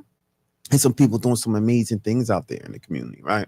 Mhm. And so I think it's important, and this is something that we do when we talk weekly. We feel like it's truly and very important to amplify those hidden voices, those voices who you don't necessarily hear, right? We can talk all day about the A-listers, right? Some of the things they're doing, but what about Miss Johnson? What about Miss Johnson on the end of the block, right? We hear people talking about creating policies to end violence and crime and this, that, and other. But Miss Johnson walked to the end of her block, and everybody on the end of the block respect Miss Johnson. Those are the people that I like to bring on the show. That's the real change makers, the real people who's doing some true work out there. And so that's what I like to bring on the And show. I Yeah. agree, because I think the Miss Johnsons are the big mamas, the mothers who, if young men are out there and he got a gun or something, he's not going to come to Miss Johnson with the That's same right. heavy heart That's right. of ready to, shoot him up. She gonna say, young man, I've known you since you was a baby. He grew up with Miss Yeah, Johnson. so That's right. she'll now. I'm not going to say that tomorrow will be something else, and he probably won't. He'll forget what Miss Johnson said. But in that moment, he's going to listen, and That's it's right. not as high percentage as it was with the code back in the day, but it's still there. It's still there. Yeah, no doubt, no doubt. Eli giving you a shout out, Hope. She said, "Hey, Hope is in the building. Hey, Hope, what's going on, Hope?" Hey, And so, girl. yeah, so that's one of the things I think it's important that we continue to amplify that and show the importance of this hyper local news, man. We are in the street. And go ahead. and for Philly though, there's a lot of, as Melissa was saying, there's a lot of nonprofit organizations out there. There's a lot of people out there that are trying to make a difference in the city that we were born and bred, but they don't have a lot of the resources or the financial revenue to do what they really want to do or need to do at times. There's a lot of people that I know personally that are in them streets. You got Eli and Lou right here. And They with the youth though, and they're reaching out to the youth because it starts from there. They're the ones that the children are our future. That's where it starts. That's right. So we hopefully it will be to a point where Philadelphia can start to get more money that they can actually not put into the politicians all the time, but put into the different organizations such as We Talk Weekly. Hey, go. Film Factor, We Talk Weekly. We're out there. There are organizations out there that are helping the youth to stay off those streets. That's right. That's right. We in the building. So I want to switch gears real quick. All right, Sabrina, I'm coming back to you. What's one of the biggest trends that you see right now?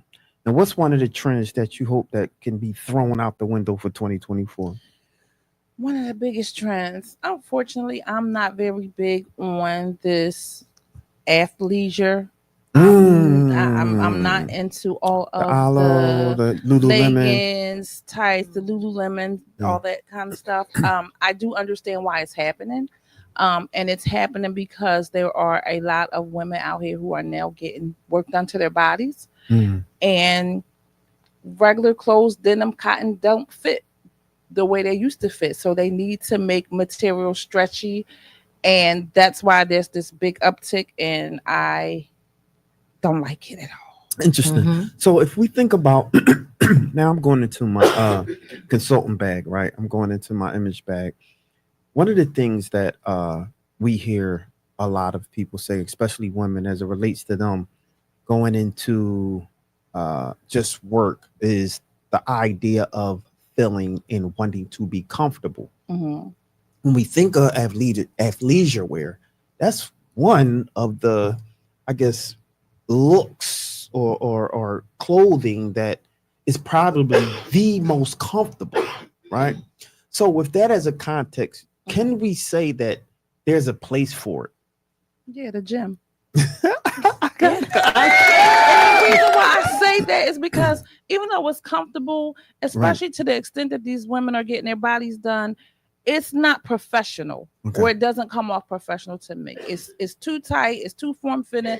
Like, I just think it sends the wrong message. And again, that's me personally. That's just how I feel. But I think it belongs in the gym where it started. Okay. Fantastic. So one of the fair comment. Yeah, absolutely. I agree. I totally agree with. I totally agree. Are you with bringing you. them to interviews though? Okay, you can go to the supermarket. The athletic stuff. Yeah, they're wearing them to They're wearing interviews them- and everywhere. Yeah. They'll put them on with a blazer. Yeah. And grab a briefcase and think they're doing something. No. Now, real quick before you move, do you think it's a celebrity influencer? Like, which? Absolutely. Okay. Absolutely. I do. Yeah. I'm a little dated with it. And if you Which celebrity notice, is like there's doing a lot it? of celebrities getting into it because it's money. It's Right. it's fast fashion, which I don't have a problem with fast fashion because they got some nice stuff. I was out about there. to say, yeah, they got for some sure. real nice stuff out there. But like the Kardashians, they have a couple of lines out there now where their Skims is making leisure wear. They have FBF. Like it's too much. I would like to see them get back to real fashion. Yeah, That's not for sure. Okay, I just want to jump in here because like when you made the comment, you said it's not professional. That's a big thing for me. And I like fast fashion is good. We like all those things, but everything is not for everywhere. So when you're looking at the influencer and you're looking at the Kardashians and you're looking at all these celebrities, please understand their life is not like yours.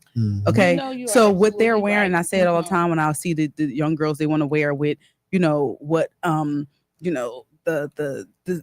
the singers or the rappers are wearing, and then y'all in these outfits that you seen Meg Thee Stallion in. But guess what?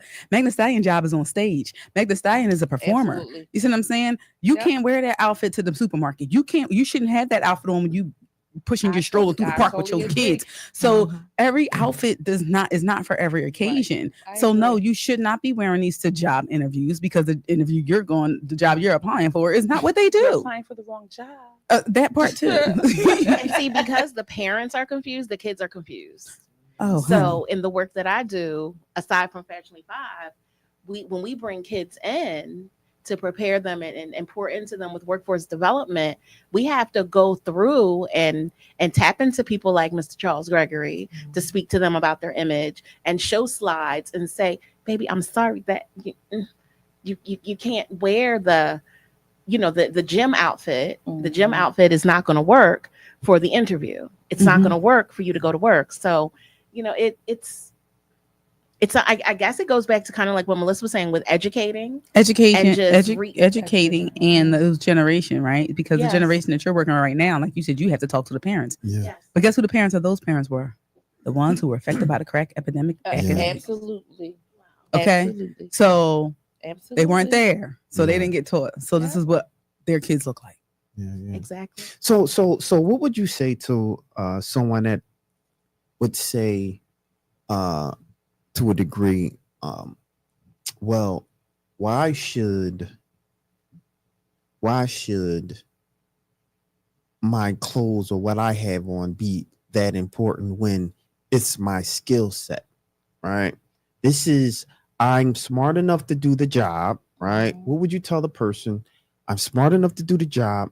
Why are you worried about what I have on as they go into doing an interview? You're Who's that smart question enough for? to do the job, Yeah.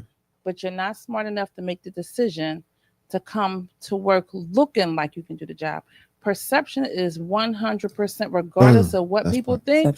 Perception is everything. When you go to a job interview, they can make a decision, and people have made decisions as soon as you stepped your foot in that office based off of how you look, which is unfortunate, but you don't even give yourself a chance to get them to see your skill set because of the way you showed up. Now, I want to make a comment just for good radio. Not that I disagree with y'all, but just for the viewers that other people see it from the other side. The generation coming up are the generations that are the gatekeepers to the techie world, the techie world of the Googles, the Yahoo, all of that. And they are coming to work relaxed. They are making the lobbies very relaxed. People are sitting on stability balls. So they're like, hey, we're not coming with high heels or suits. We're coming in with our athletic wear. Yeah. We're tearing our laptops to the park. You know what I mean? So it feels like there is a shift in the, you have the silencers who are now, they're in 80s, 90s. You got the baby boomers who are now passing on the torch. You got the Generation X that are now becoming the elders. And then you got the Gen Z who's like, no, this is now a new world for us that we're looking at it to say, we're wearing heated vests. I agree with her because the whole time you were talking about perception, I thought to myself, you got a kid, for example, at Temple University, there's a kid I was talking to. He was at the IT desk, 21 years old, glasses, spiky hair, t-shirt, holy jeans. He told me, oh yeah, I just scored a job. Starts me off at 108,000. Yeah. And to look at him, and these people, like when I'm on Zooms, I look at people and where they're at. They're sitting there with their cat, boxer. Yes. Who knows what these people are doing? All I'm saying is the days of going in with a suit and thinking that, the way, no, they don't care. At the end of the day, they want to know, do you produce? What do you deliver? How can you catapult this organization? What's your Excel experience? Yeah, that's what they want to know. Your productivity level. And I think I sit somewhere in the middle of that because of where I am in terms of generations. And it also depends on who you are, female, male. Yeah, it definitely does. It Yeah. definitely does. And so the information that I would share when I would get backlash from, the younger generation, I would say, well, I need you to understand that every job has a uniform. Yeah. Even if it's not a uniform, right? You're a basketball player, that's what you wear on the court. You're a football player, you wear that on the court. You understand? So, and for me, yes, perception is a thing. So when it comes to me making big deals and I'm about to hand my money to somebody, how you show up when I'm about to hand you a whole lot of my money. Absolutely. If you look a certain way, I'm not going to want to give you my money. Now, so that is my perception, but that's also probably plays a lot to do with, what I've been exposed to and, where I come from. And, sometimes it could be a trust thing or whatever it is. But yeah, I've had one of those corporate relaxed jobs where I don't have to show up in a suit. But guess what? When I went to the interview, I got it in the suit. So that's not how you had to come to work every day, exactly. But that was how I got it. Right. So yeah. And the reason I also brought it up because I have I always throw my kids in there, but I got 4 adult kids, 30, 29, 28, 23 grandkids. But when they were younger, I was that hands-on mom. So in order for them to do things, you had to write a check. When we go to your doctor's office, you write the check for the copay. They told me, Mom, by the time checks will be they'll be obsolete. They're going to not even be around. But you know what my mindset was? As long as you'll know how to still balance this checkbook. You'll still know the financial literacy of what used to be and what is now. You can do a contrast and compare all you want as you get older, but you'll still have that foundation. And that's what I think where, as far as perception, what you just said, let them know. My youngest daughter, thank you, G. She graduated with her nursing degree and they just offered her a job. I won't say the hospital, but she's making 6 figures and she's 23. And I'm just like, she's on her debit card. They said she's been a member with the bank since she was like 6 years old. But at that time, if you want your allowance, you had to learn how to go to the bank. You had to learn how to write your things to-do list.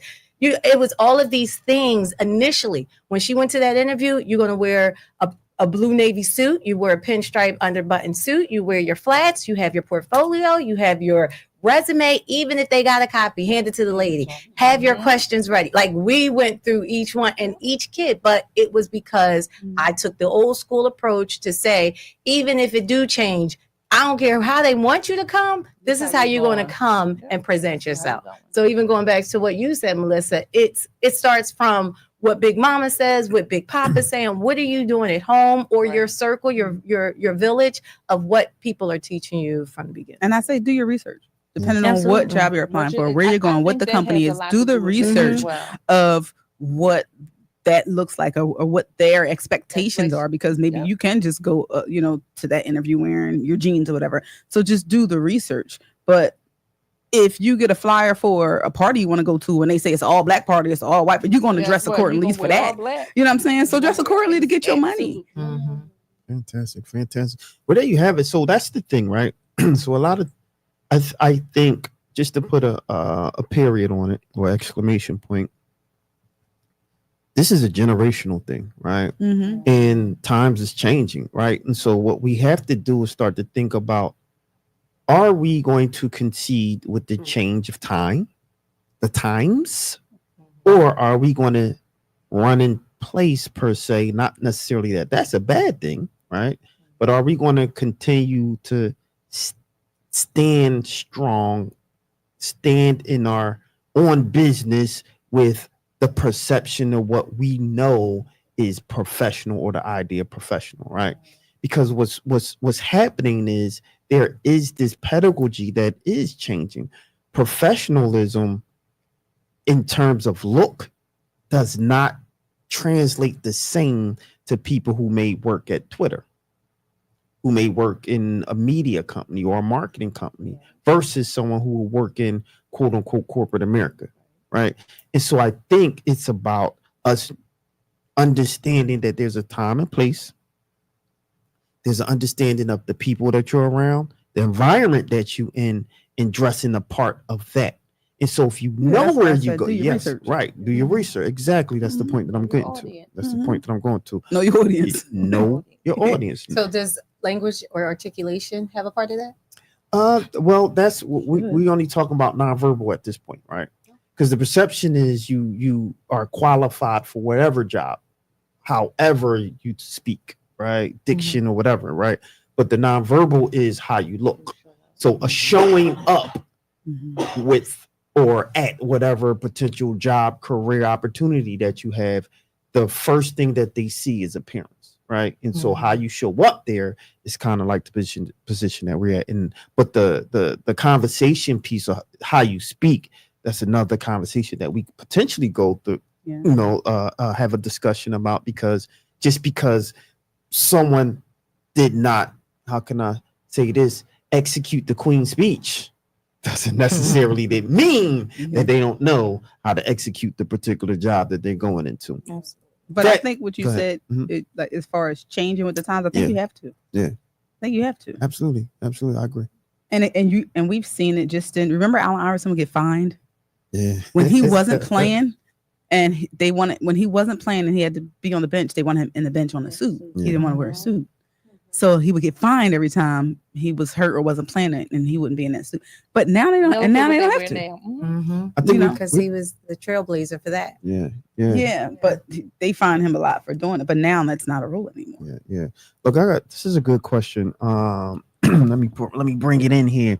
It says there's definitely a shift. My question is, for anyone who would like to attack this, my question is, can everyone get away with dressing however they feel in the workplace, etc., as long as it applies to everyone?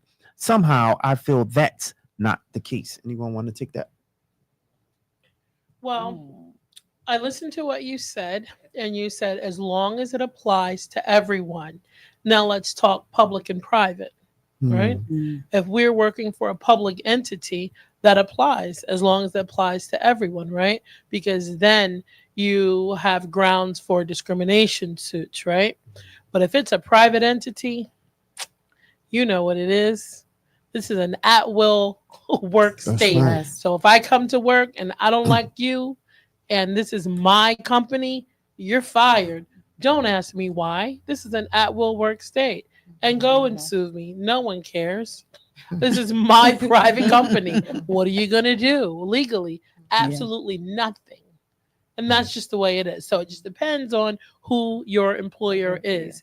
If you're smart, you will work for yourself. There you go. Right. That's And a lot of companies now have done the employee handbook. So they're telling you from the beginning, like, oh, no ripped jeans or no what their expectations are. with the No shirts with t-shirts. logos. Yeah. Mhm. So they're now, I guess, because of that, they're having it where they're setting rules up so people can, feel exclusive. So that's go ahead. So, I was just gonna say there's this movement, and I've encountered it where people want to come to work and be their authentic self, right? So it's like, your authentic self doesn't necessarily fit this particular place, right? You can be your authentic self over there. You can be your authentic self on Saturday, maybe on a Friday. You can be your authentic self, but not every day. Like, so it's one of those things where it doesn't necessarily apply. And it's like you have a lot of people where in their mind, they feel entitled. They feel like it's their right to be able to come to work look in any type of way, as long as they're being their authentic self, like that the employer must adjust and bend to them. Yeah, and that's not the case. Yeah, no, I totally agree with that. Listen, you got hired for your skill. You didn't get hired for what you're wearing. Right.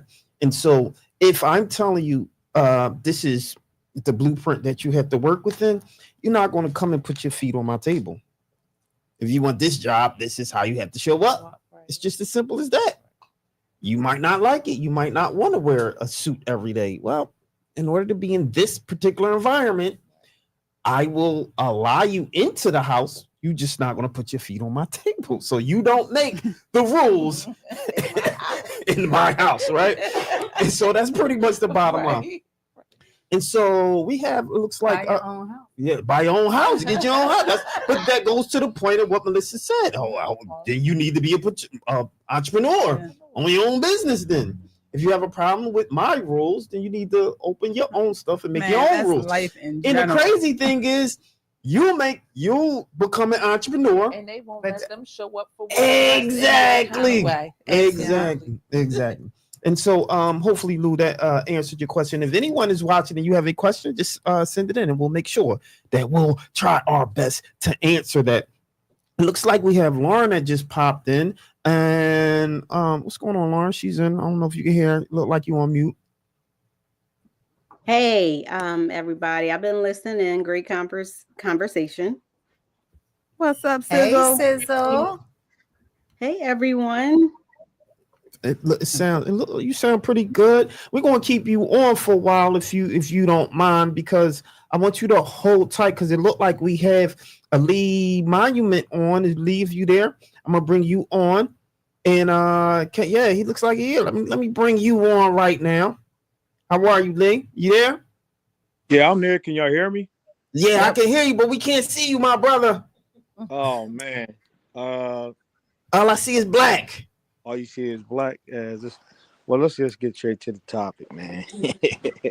I know that's right. There you go. All right, so let's jump right into it then. So why don't you give us your top 5 of 2024? Top 2024. Man, definitely the push for the election to get people out to vote. Okay. That kind of like spiraled in so many different ways because we're hoping that our youth don't get discouraged because of what we were pushing for. The agenda didn't go through, and we're just hoping that we can still keep that motivation up when it's time for young people to, not just young people, just people in general to vote. So I think that was like super, super important. Mm-hmm. Gun violence still something that we're dealing with. Mm-hmm. The numbers on the gun violence, and we were just having this conversation the other day. And I don't want to go too super far into it, but the numbers are somewhat a lot similar from the 90s. The difference is what people are losing their lives over. That's a real big difference. friend of mine had lost their life 2 days ago out in Southwest Philly. Not too much news coverage on it, but had got into some type of argument. 48-year-old man shot 3-4 times in his chest, another 2-3 times in his head over nothing, over an argument. You know what I mean? So I mean that's kind of like that's the only difference that's the only difference within the actual murders is just the actual situation. That's a whole nother topic, but I mean that's probably like the two top things that stick out in my head that I was thinking about. I didn't actually come up with five. It was like the two top things that I was thinking about though. No. That's cool. That's cool. So, um, if that's your top, tell me what you believe or what would you like to see coming into the new year. Then you talked a lot about crime and just the violence that's in the city. What would you like to see different in 2025, or something that you would like to see you spearhead in 2025? Um, more accountability from our men from within the inner city. Hmm. What does that mean?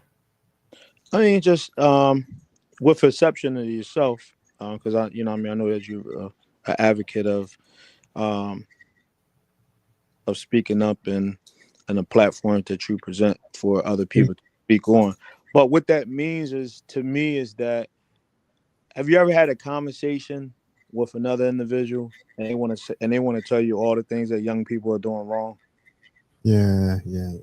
Sit there and you say, hey, well, ask yourself, what is it that you're doing to try to help them to do right? And a lot of times they don't have the answer. So, you know what I mean? That's why I say just more accountability. Just even if you on a block, when I say a block, a city, a actual city block, or you're near a neighborhood, the young people that you come in and you interact with on a regular basis. So who are those young people? Getting to know them instead of just walking past them. Man, I ain't speaking to them because they blowing weed or whatever. Like speak to them sometime, and then that speak to them, you build a relationship. You can have good conversations with them, letting them know about their future and better choices and things of that sort. You don't always have to turn around and open up a nonprofit and things that it's just conversations. You know what I mean? So that's what I mean. Just a little bit more accountability from our men that are able to speak to the young people instead of just ignoring them. Because that a lot. That's really the vibe with us within our age. We like, man, I ain't messing with young people, and then we got to kind of like get away from that. I think you make an excellent point, right? I want to push back on those men who may possibly, because I heard this before too, who may feel a little uh, detached to a degree where they're not necessarily scared, right? But they're a little nervous because they don't know, one, if the response that they may get may warrant some type of physical interaction, right? Because it may be taken wrong, or it may not be taken to a degree in a positive manner as it relates to the youth, right? And so, what would you say to the men in taking accountability? What would you say to them in how to approach these young men without feeling either intimidated or feeling that they need to approach it with a heavy hand, so to speak, if that makes sense? I mean, if we don't do anything, then we lose that. We could possibly lose a large. We have a larger loss within that actual age group. I just kind of feel like we have to have more of that approach that that uh, that our folks had within the '60s. There was a lot of fear and things if you spoke up, but now the fear ourselves. Before it was you didn't want to say anything to a certain group of people or a certain race or police and things of that sort. You know what I mean? But now it's a fear amongst ourselves. But our peoples face way more retaliation in the 60s. So that I kind of feel like that attitude, that drive, that ambition, I kind of feel like that needs to come back. But far as just being realistic on, okay, well, what can we do right now? And I hear you on that, but what can we do right now? What can make you just looking at young people, just looking at all people as yourself, looking at that as your son. And I just really feel if you come at any human being with an open heart, I kind of feel a lot of times the response would be positive. Every once in a while, yeah, you're going to get somebody who has other issues that's going on, but I really feel young people are approachable.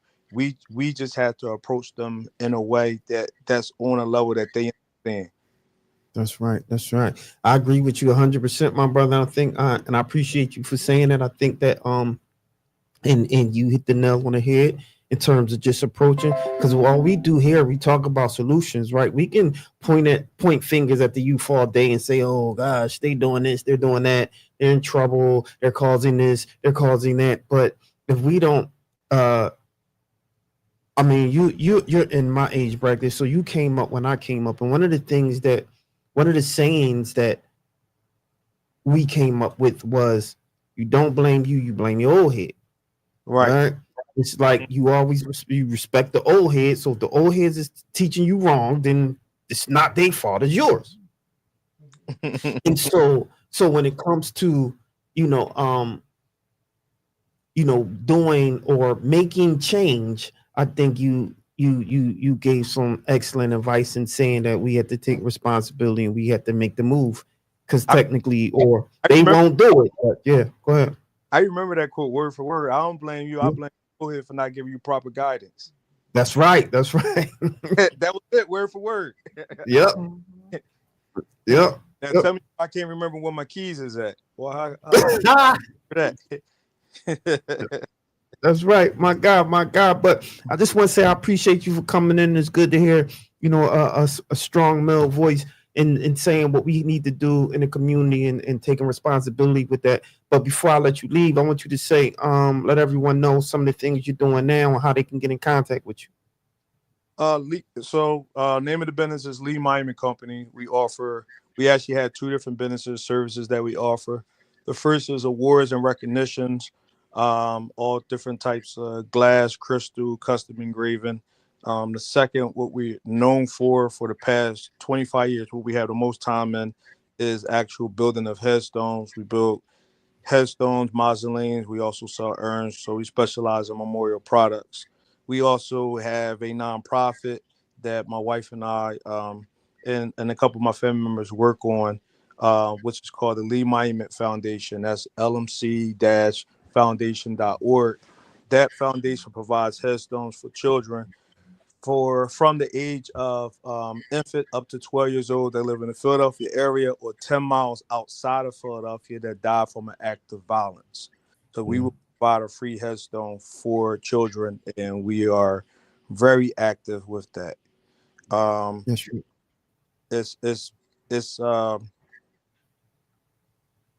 Sometimes it really hurts my heart to be able. It's kind of like I'm happy that we have this foundation, but then it hurts me. It hurts my heart, and that we have to have something like this. You know what I mean? But the one thing we have to be within our community is better prepared, because things happen in other communities and they're prepared and they have the resources to be able to help situations very fast. So just looking at other communities and looking at their approach on what they do, sometimes it's not really all that bad to, a lot of times we look at other communities like, yeah, well, they had this and they had that. It's like, okay, well, let us do the same thing. They provided the model on how to do it. Let's do it for ourselves. So that's pretty much what we're doing with the foundation. Fantastic, my brother. Well, really appreciate you, man. Well, you already know, you've been on the show. So once you come to the show, you're a friend of the show. So you're always welcome to come back. And I always appreciate you for keeping it a buck, because that's important, especially when it comes to hearing voices from the men, which I have, which I'm there to, because oftentimes they don't hear a lot of voices from us unless they are positioning it to be negative, right? And so we have a lot of positive voices that's coming out that are geared to solutions and making some changes within the community. So I want to thank you for the work that you're doing, and I appreciate you for coming on. I appreciate y'all. Take care, man. Take care. So there you have it, ladies and gentlemen. Mr. Lee Monument in the building, man. It's We Talk Weekly after the talk on WPPMRP Philadelphia 106.5 FM. We Talk Weekly after the talk. And we're here. Listen, I'm excited about where we are because we are at, you want to go again, Spark? You want to talk about it again? New Millennium. Yes, let Media everybody else. Productions. Yes, and let everybody else tell you, what they see and the experience here. Yeah, no doubt. We're live for this year-end wrap-up. New Millennium Multimedia Studios. We're super excited for being here. I'm gonna throw it right over here to Miss Melissa Robbins. Tell us about the studio that you in right now. How are you seeing this? As I walked into the studio, I was pleasantly surprised because when you walk through the building, you're weaving your way. But I came into a space that's beautiful, very colorful, and situated to a point of where you know that you're coming into a podcast space. Everyone is comfortable.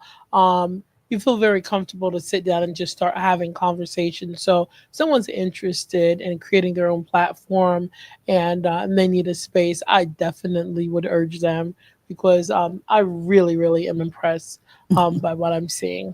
Fantastic. I have a question for you, though. Sure. For all of you in here.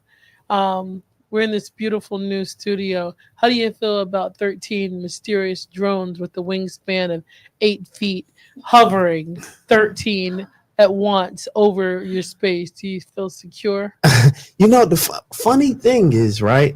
I just heard about it. I just heard about this drone thing. So I'm trying to understand what's actually going on with it. I haven't heard them. I haven't seen them. I haven't.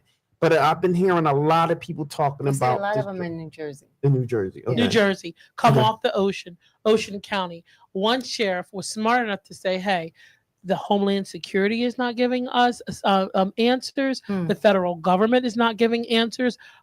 Governors are saying, of course they're supposed to say you're safe, have no fear, but they don't have valid explanation. So one sheriff over in Ocean County, New Jersey, he said about 13 came off of the ocean. Now listen, think about a drone. He said these were industrial-sized drones with a wingspan of up to 8 feet. In other words, these drones were the size of a vehicle. Yes. No, not a vehicle. No, an SUV, like a huge, like a Durango. Ginormous, right? Yeah. And typically any kind of vehicle gives off heat, right? These drones gave off no heat. So he said he took his own industrial size drone up to follow it. He said they were so fast and so swift, they were able to outmaneuver him and get away from him. He said, let me tell you something. One, if this is our federal government using these drones, they need to tell us now, because if it's not, we're in a world of trouble. Wow. So, geez, now I have questions. 13 at once. Wow, interesting. So, wow. So I got so many questions, right? Because now I'm wondering if, in fact, this is if this is government, if this is, how we talk about, alien, extraterrestrial, or an insurrection inside of our country by someone else. Yes, that's where I'm at. Because let me tell you something. Governor Kathy Hochul out of the great state of New York, she had to shut down airports in upstate New York because drones came close to. So they had to issue a no-fly zone, but they're demanding Washington. They're demanding that the Biden administration lead on a new piece of legislation that comes from the what's the agency called? ATF? No, FAA. Is it FAA? FAA that oversees all of the airports, and what they're asking for is states to have the ability. So if they have the situation, they can issue their own alerts. They can shut down airspace, because there's a law in place that prohibits states from making these executive decisions, and it's now at the federal level. But airports have had to get shut down, and Governor Murphy from the great state of New Jersey and Governor Hochul from New York, they don't know. Wow. They And do it, not know. wow. And this was because of the drones. They This were is shut down because of the drones. Yeah, because they flew in airspace. They're in it. Yeah, they're flying so, entire airspace. but yeah, and you know, so I have a drone license, right? And so when I hear that they were around there, they can actually disable the ability for drones to go within their airspace. Because one of the things that you have to acknowledge is that that's an airspace that you are not allowed to go in. It's no and question. when you're operating your drone, when you come close, it tells you. That's my point. You are alerted right then and there. That's my point. So the point that I'm making is this can't be right just a citizen's drone. It's not, because it doesn't have heat though. So that's where I'm like, is it extraterrestrial, or like you said, it could? Is it you know, someone else occupying for an insurrection? But this has to be this is not the typical person to just be able to go and purchase a drone. So this is government or something bigger. But we have enough intelligence in this country to be able to identify where these drones are coming from. Yeah. You can go out, if they're coming off the ocean, you can go out and see where the ships are that they're coming off of. If they're coming off of a ship, you have the NSA, you have the intelligence at the Pentagon, you have all the branches of the government. I mean, even just go out to Willow Grove, go up go out there. We have satellites in space. Yeah. I mean, we have so much stuff that's just like right here. Go up to McGuire Air Force Base. Yeah. You have Andrews. You have, I mean, there's so much that's right here that we can touch out, you know, that we can touch, you know, that's within our reach, that's really close to us, where we can get the answers. I personally think they know. That's what I was going to say. They know. Oh, they know. They're not telling us. The Pentagon knows. And it's the size of a school bus. Way before we know. Yeah, it's the size of a school bus. It's no different than 9/11. The 9/11 attacks that we suffered, they knew in advance. They were told in advance. They thought people were playing, or you know, it's like, you know, so it's like, okay, we're gonna call their bluff, right? So when you hear that, it's like, well, how come you didn't? Well, how come, you know? And right now, even if they don't have all the answers, they know enough. But it's that thing where it's like, don't get the masses in an uproar. So they don't want to tell us anything yet, but they always know, or they're in process of knowing what's that, but they're not gonna share that information. Does the risk outweigh the benefits? Yes. Does the benefits outweigh the risk, right? Those decisions are being made at a level that most Americans would never, ever imagine. No. And they always, you know, calculate casualties. I was going to say that. They calculate casualties. So they have to protect the government. They have to protect all these other things. So if they have to do that at the risk of a million casualties, that's what's going to happen. That's what they have to. That's what they're going to do. Outweigh the benefits, you know. This is so but weird. To your point, it is known.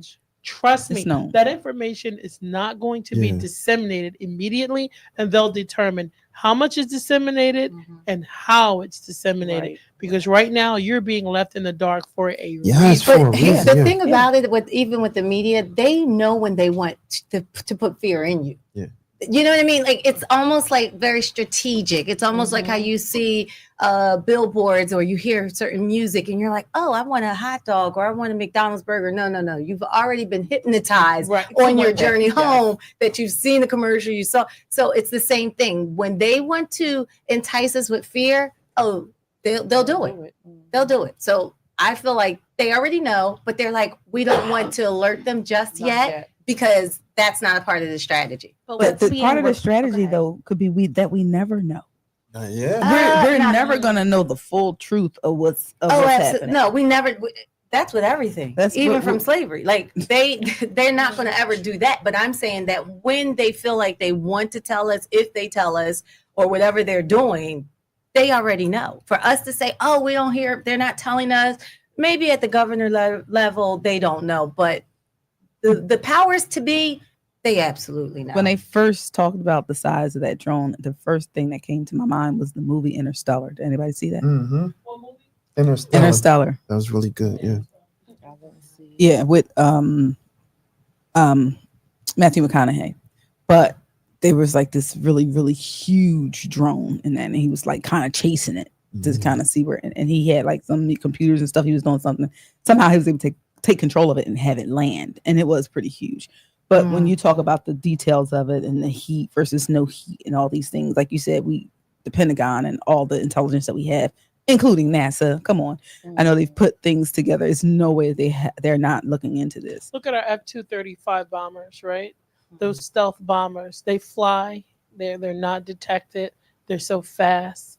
I mean, they're designed in a way to be able to fly 44 hours straight, nonstop, no refuel, right? I mean, they're designed in a way so that they can be undetected all over the world. They know exactly why these drones are here. They know who's responsible, and they know the mission of the drones. Now, whether it's data being collected, who knows? Who absolutely knows? But think about it. What's the significance of Pennsylvania and Jersey? Think about the significance of what states are spotting them. Like, ask yourself, like, I mean, you know what I'm saying? If you want to solve a problem, solve it backwards, right? Where are they? Like, you know, what's significant about where these they're being states? seen and all those things. This is so weird to me. It's so weird. So from a solution-based perspective, I just want to hear what everyone's insight is on what would you do, or what do you think you should do? Like, for some, they say, hey, I have, I got Christ, I got my religion, I have whatever. I'm not scared, but I want to know, like, some people will say, hey, I think I need to get a bunker. I need to start building those bunker on the ground. What is it? Harriet Tubman, this thing. Yeah. What do people think? Underground Railroad. What do people think they need to start doing to prepare for whatever it is? I mean, it is overthinking, it is theory-based conspiracy or whatever, but if you had to sit and say, okay, this is what I should do next, what would that be? I feel like something that's huge is that I don't think it's not going to be anything that we can get away from. Yeah, that's what I said. There isn't anything personally that I can say I can do that would save me from whatever that is about to happen. So is that Earth, or is that just here? That's you know what I mean? That's man-made. Yeah. No, when I say Earth, though, I mean, is it this country or is it other countries? Some people would say, hey, I'm out of here. This is isolated to what's happening in Gaza right now. Drones are being used to kill people in Gaza. The Palestinians are being mowed down by drones. So it's, so it's no escaping as far as land. So and to add insult to injury, our billionaires and multimillionaires have been building bunkers. So again, they have access to information that the common man or woman do not have. So what's going to be is going to be when your day comes that you have to exit the earth, you're out of here. So I wouldn't worry. Not at all. There's no need to worry because what's going to be will be. Right. Yeah. So Jeff Bezos and Elon Musk are. They move to Mars, wherever they go. I don't know where they're going. He said Mars. I don't know where he's going. He's got Elon Musk he's up there doing donuts in the sky as he's donuts in the sky up there trying to get to his next planet or whatever. But I think about things like that because even just think about like the 9/11, back to airspace, back to something coming to us from up top, from above us. You know what I mean? Yeah.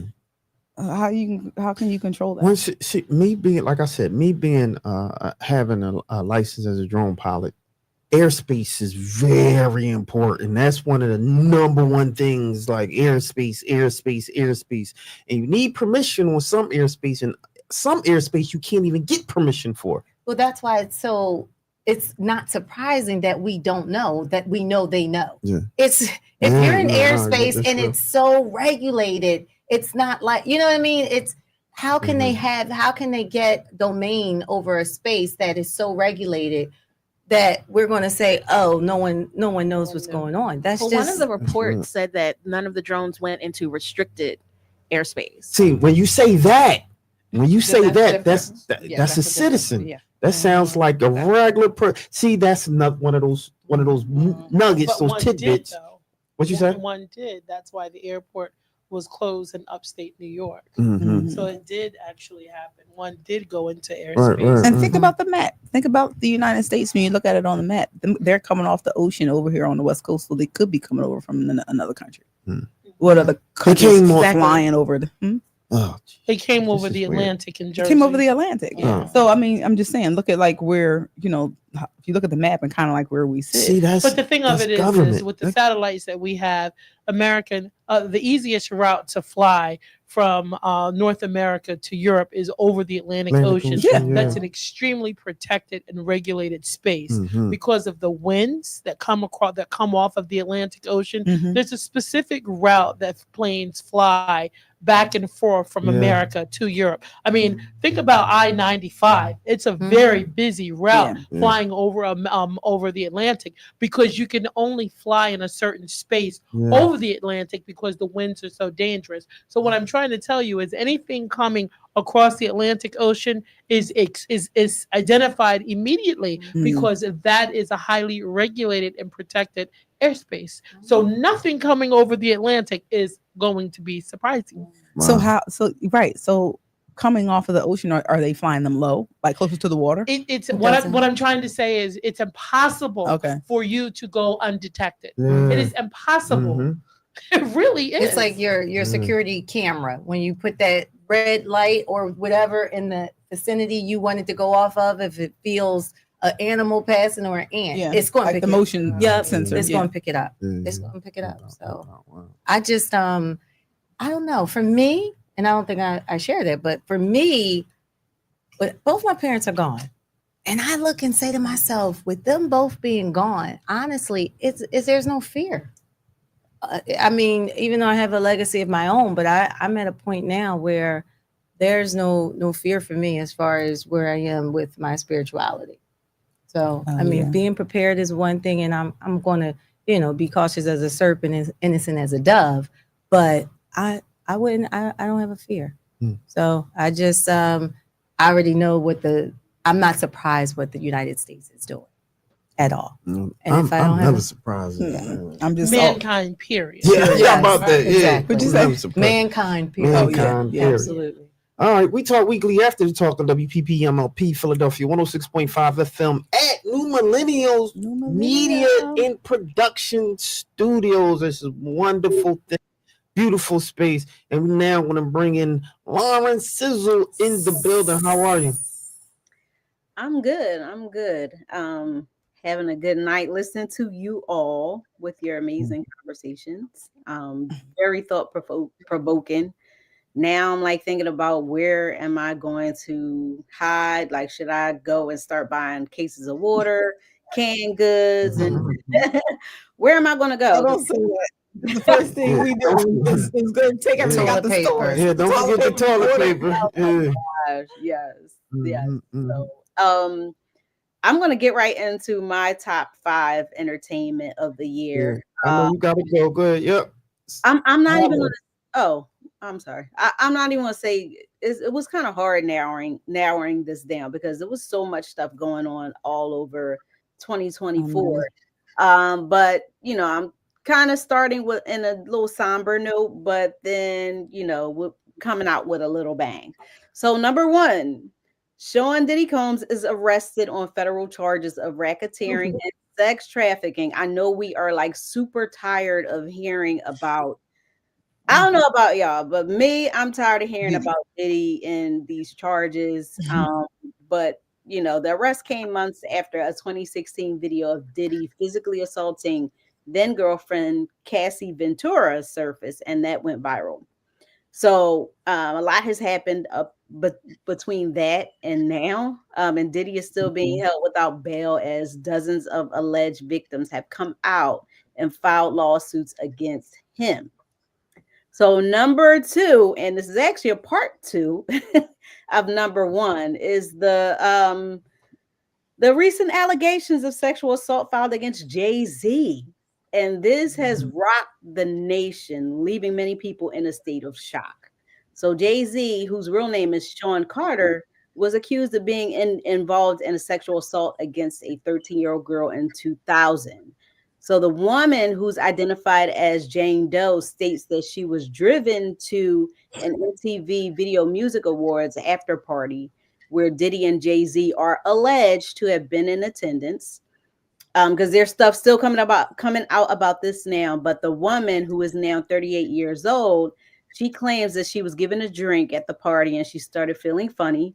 She claims that she went to lay down in the empty bedroom, and she is alleging that Diddy, Jay-Z, and a celebrity woman later entered the room, and Diddy and Jay-Z both sexually assaulted her. So Jay-Z, those are all allegations in this civil lawsuit. But Jay-Z released a lengthy statement vehemently denying those allegations. And she supposedly ran out from the party after the assault and ran to a gas station and called her father to come get her. So there's a lot coming out about that right now because Jay-Z called the girl out and he was saying, like, if you're going to be trying to sue me and basically destroying my legacy, we need to know who you are. So I'm sure that's going to be spilling over into 2025. Number 3. So just some of the biggest celebrities that the world lost this year. There were so many of them, and they all kind of hit us in different ways. But Rich Homie Quan, we lost Rich Homie Quan. We lost One Direction's Liam Payne. We lost Tony Todd, Candyman. We lost 90210 Shannon Doherty. We lost Richard Simmons. And I heard y'all talking about Rocky earlier. We lost Apollo Creed, Carl Weathers, and we lost Philly. Now this hit Philly real hard. We lost Philly's own legendary Frankie Beverly of Beverly and Maze. Yeah. Oh man, that one was tough right there. And then we lost one of Black America's favorite dads, Good Times John Amos. And these last two, oh my gosh, these were some really, really tough ones because they did so much. James Earl Jones and Quincy Jones. Oh man, just the rest in peace of them. It was so hard losing them and all the stuff that they did. It just just recently. Oh, go ahead. No, you're done. Sorry. Go ahead. Were you finished? With that part. Okay. With the people who passed away. Yeah. I didn't want to give away. Nikki Giovanni. Yes. Yeah. Yes. Oh my God. That one is like so fresh. Nikki Giovanni. Oh my gosh. Like that legacy alone is just, oh man, that's a heavy one too. Yeah. And number 4. So during the episode of Celebrity Family Feud, and if you guys should remember this, they surveyed 100 people, and one of the most controversial questions that they asked in hip hop, and this is something that we talk about, people in hip hop that listen to hip hop music all the time, to talk about who is the greatest rapper of all time. So, they had the celebrity contestants on there who are musicians in their own right. They were calling out for the top 8 answers. They were calling out things like J. Cole, Kendrick Lamar, Lil Wayne, Drake. And all you heard was, Well, according to the Family Feud audience, this was their list from number 8 to number 1. So number 8, they had Jay-Z at number 8. Number 7 was 50 Cent. Number 6 was the Notorious B.I.G. Number 5 was LL Cool J. Number 4, Dr. Dre. Number 3, Eminem. Number 2, Tupac. And number 1, Snoop Dogg. So Steve had to issue an apology to the whole hip hop community because he was like, "What is up there?" He said, "No, Nas." So you know why that is, right? Yeah, I already know who these are. You know why they're number 1? They're number 1, right? Yes. Okay, it's all about the crossover. Yeah. All right. Yeah. So That's let's the think Martha about the Stewart Family audience right Feud there. audience and who and the 100 people that they were really asking, because they ain't asking us. Okay. Yeah. Did They're Nas asking make the it? Did you say wrong Nas? people. Yeah, they're asking the wrong They asked people. Martha Stewart people. But Martha Stewart and Snoop Dogg did the whole crossover thing with him and Martha Stewart. Martha Stewart go ahead and became. say it. White America does not get to have an opinion about who the greatest hip hop rapper is. That's right. They do not They have an shouldn't opinion. have an opinion. And I'm gonna tell you why. Hip hop came from what? A griot that came from our ancestors in Africa telling stories. We didn't have books, we didn't have writing and reading, but griots retained the stories and passed them on, right? Yes. And they used the art of storytelling to talk about our pain. So white America, once again, this is a situation where you're going to have to understand the importance of reading the room. This is not a room that you should be in. And surely if you end up in the room, you should not be saying anything. This is not a room you should be in. Wait, say it for the people in the back. No, because some white people would say, Melissa Robbins is rude, she's mean, she's a racist. No, Melissa Robbins is telling the truth. This is a room that is not for you. That's right. You have no business being near the room or the building, period. But if by chance you're walking down the hallway and you come in the room, be silent. You should have nothing to say. No comment. Nothing to say. This is your opportunity to plead the fifth. You hit this button, don't hit that one. Hit another one. But that's a drop mic. You're absolutely. Can you hit it? But guess what? I'm gonna tell you something. Not enough people tell the truth the first time. They care about who responds to them and who's on their side. Yeah. But when you tell them the truth, it don't matter who on your side. Because the truth is the truth is the truth. The truth is like water. It finds its way. Yeah. So the fact that I'm gonna say shout out to Steve Harvey for his apology to the community and putting that list in the right order. Absolutely. I'm crying. So number 5. You remember Rock Nation and Apple Music, they made a highly anticipated announcement about the artists selected to headline the 2025 NFL Super Bowl halftime. Well, unfortunately, the news that Kendrick Lamar was slated to headline the Super Bowl halftime wasn't met with celebrations from everyone. If y'all remember, Nicki Minaj, she was trying to stand 10 toes down for Lil Wayne, and she crashed out when she went on one of her tweeting tangents, saying in several consecutive tweets, one ninja took a knee, the other ninja took the bag. He gonna get you ninjas in line every time. I tried to tell y'all, but y'all wanted brunch. So other celebrities also kind of chimed in support of Lil Wayne. Birdman was saying, I'll make these ninjas respect us on Gladys. Boozy said it's a smack in the face to every hip hop legend from Louisiana. Master P posted a shout out to Kendrick Lamar saying it's well deserved and he's one of the hottest music artists in the world right now. But he has to agree with the fans that Lil Wayne should be a part of the celebration. And he also said that he's one of the greatest hip hop artists alive, still relevant and a New Orleans native. So wait, so is this how the whole Kendrick Lamar and Lil Wayne thing came about? Because he made a comment in some song and then Lil Wayne posted and was like I'm over here minding my business. Why y'all talking about me? And now it's supposed to be a whole thing between them two. Is this the reason? I'm sure it has something to do with that. Can I ask a question? Yeah, go ahead. Does anybody in this space see the elephant in the room? Because there's an elephant in the room charging. Does anyone see it? No, I must have missed that. Take your minds back to the 90s. Tupac and Biggie. Was that beef manufactured? Oh. Okay. So let me just give you a little quick synopsis.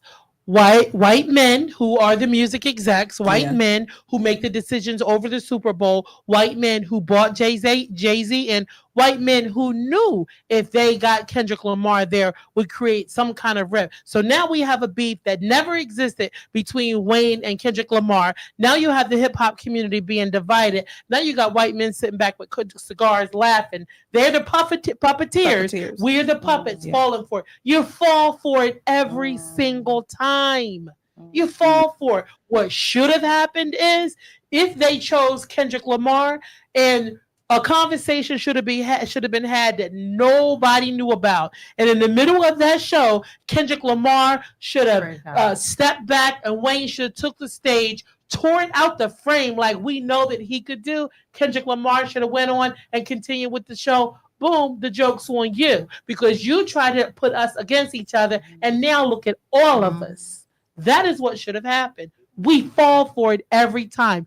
Divide and conquer, and then morons sit back and laugh at it.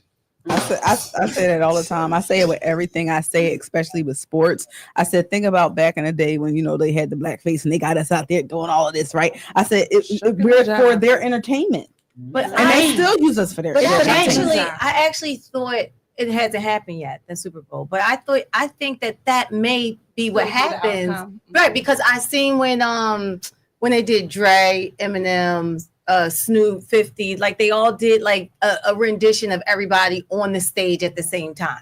So hopefully that they come to some type of agreement to see if they're able to perform. He's just the headliner, so I'm sure that they're going to bring other people out. The question is, will it be Lil Wayne? Right. Yeah, but social media, something else and happened. Because I even said about Kendrick Lamar, I'm like, well, what are you talking about Wayne for? For what?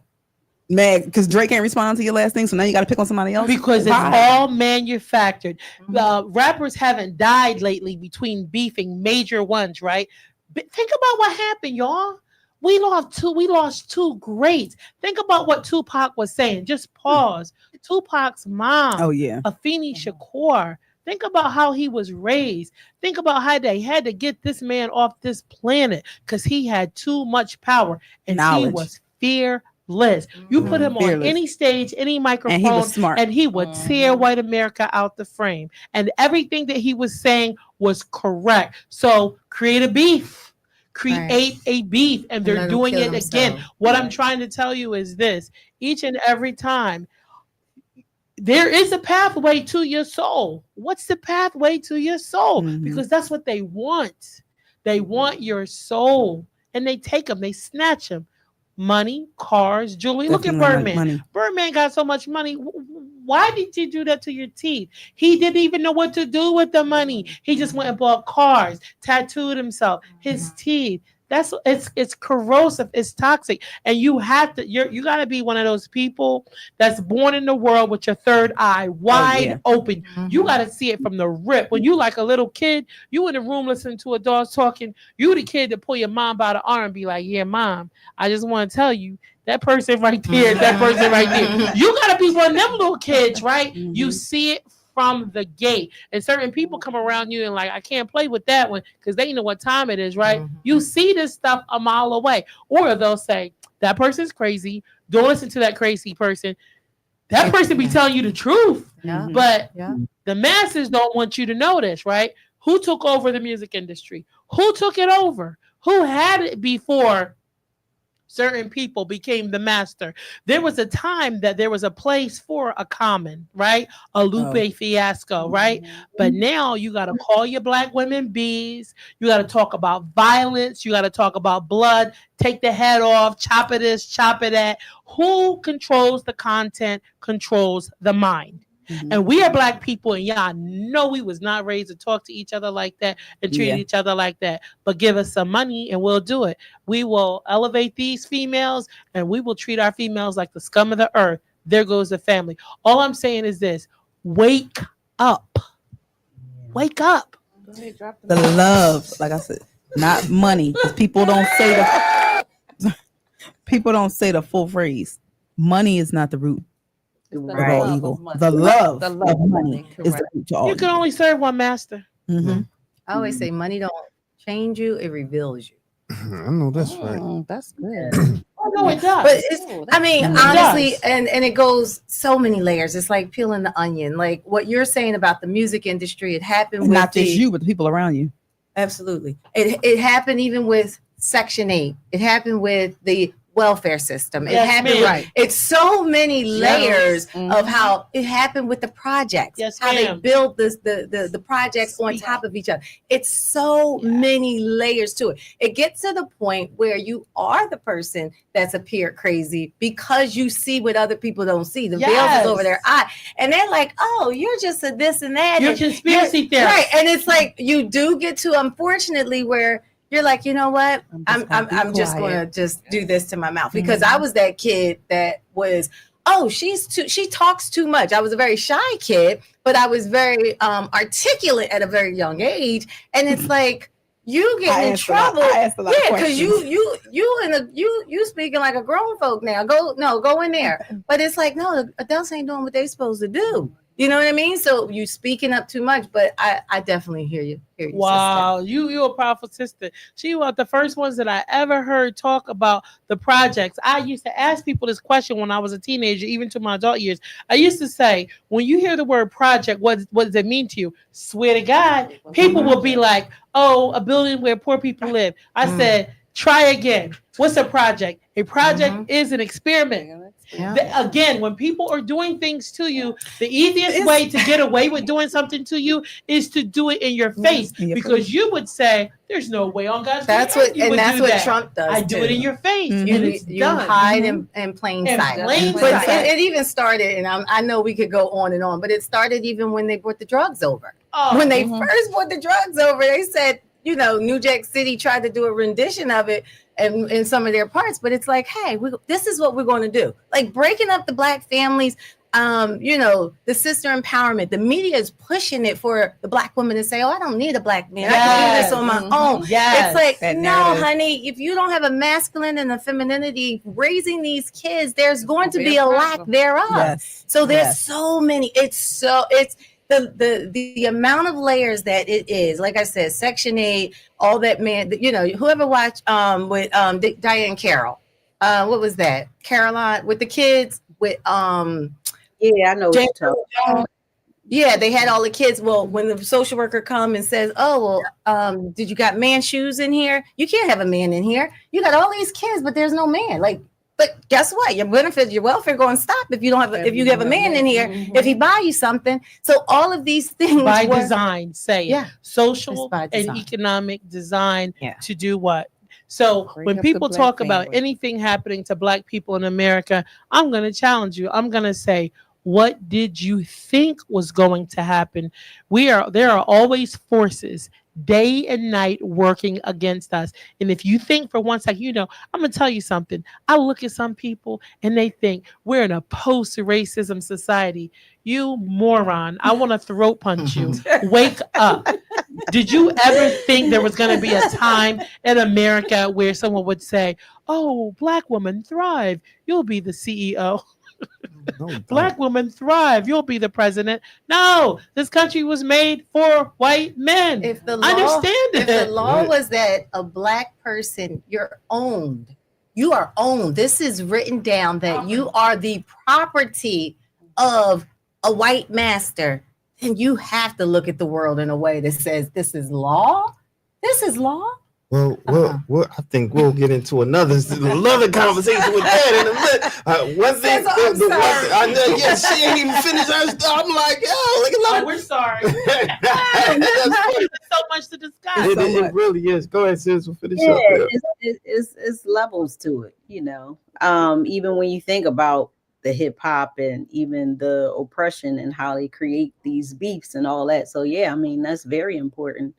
But I was almost done. Just had a bonus from that one was that Kendrick Lamar won what many have deemed the greatest rap beef of all time in his feud with Drake.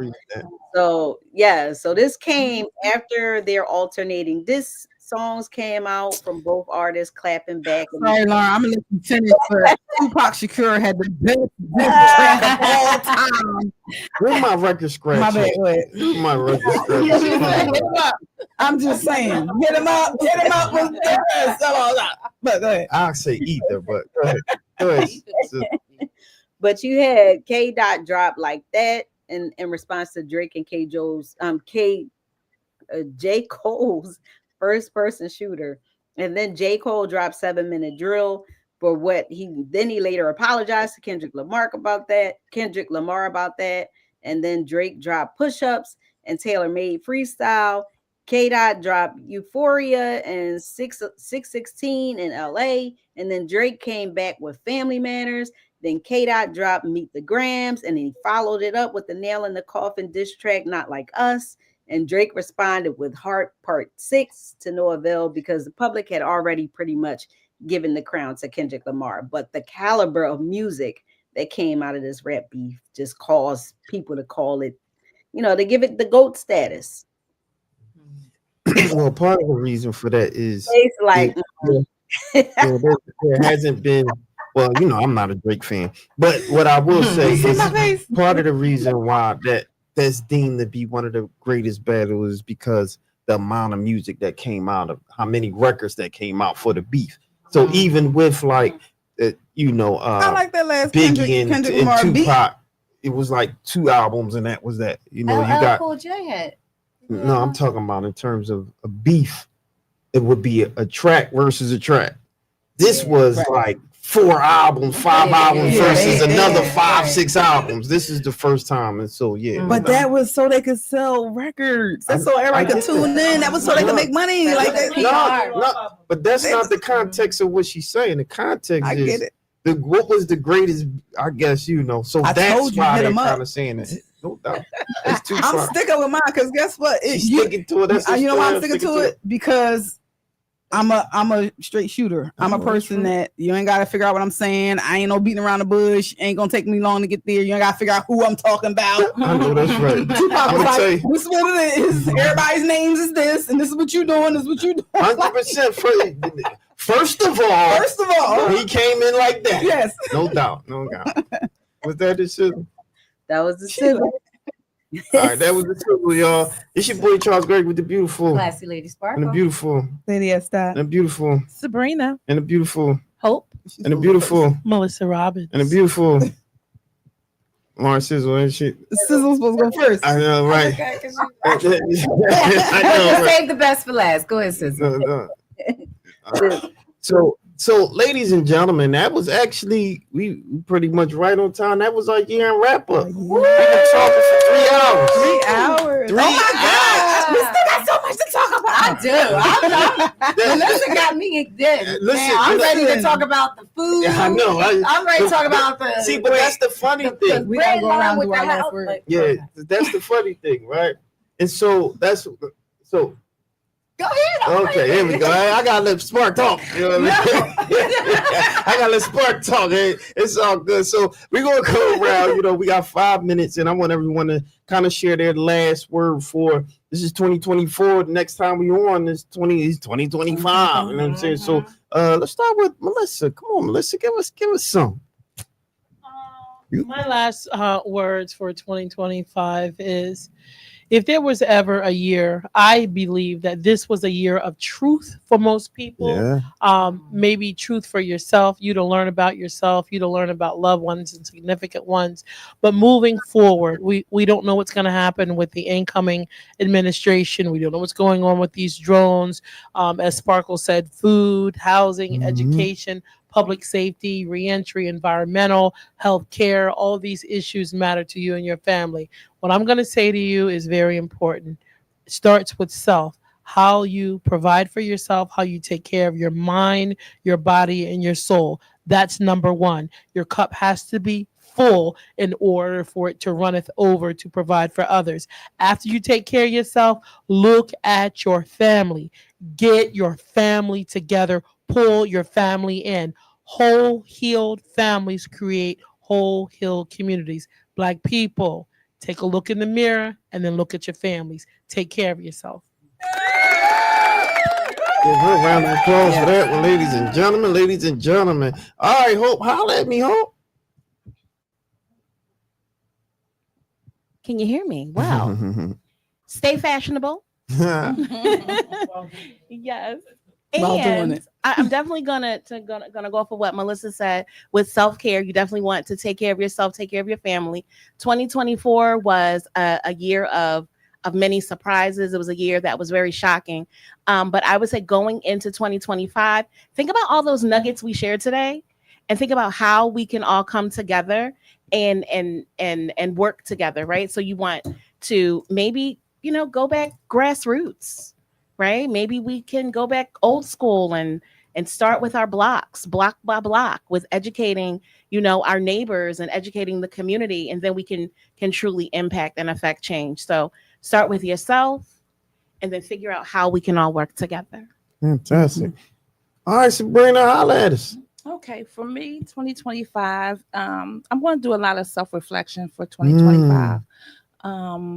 I recently lost my mom. Yeah. So sorry. Someone I was the caregiver for 29 years. So for me, I am starting to kind of like come into my own because I don't have her to take care of. So 2025 is going to be a big year of me pouring back into myself. And just assisting the people in my life. I am a big giver and I'm a big supporter of our people. And that's where I want to put my focus in 2025. Fantastic, fantastic. And all our prayers and goes to you and your family, Sabrina. We all lost them. We all lost them. All right, come on, holla at me, Lady S. Dot.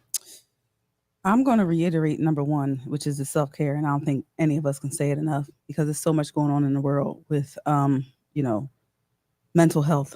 And it's stemming from so many different places, whether it's history, childhood, social media, everything from what we've been through to where we're trying to go is contributing to our mental health. So definitely take care of yourself. Parents, get your kids. Okay, because no matter how many programs we come up with, I'm an advocate for the youth. The children are our future.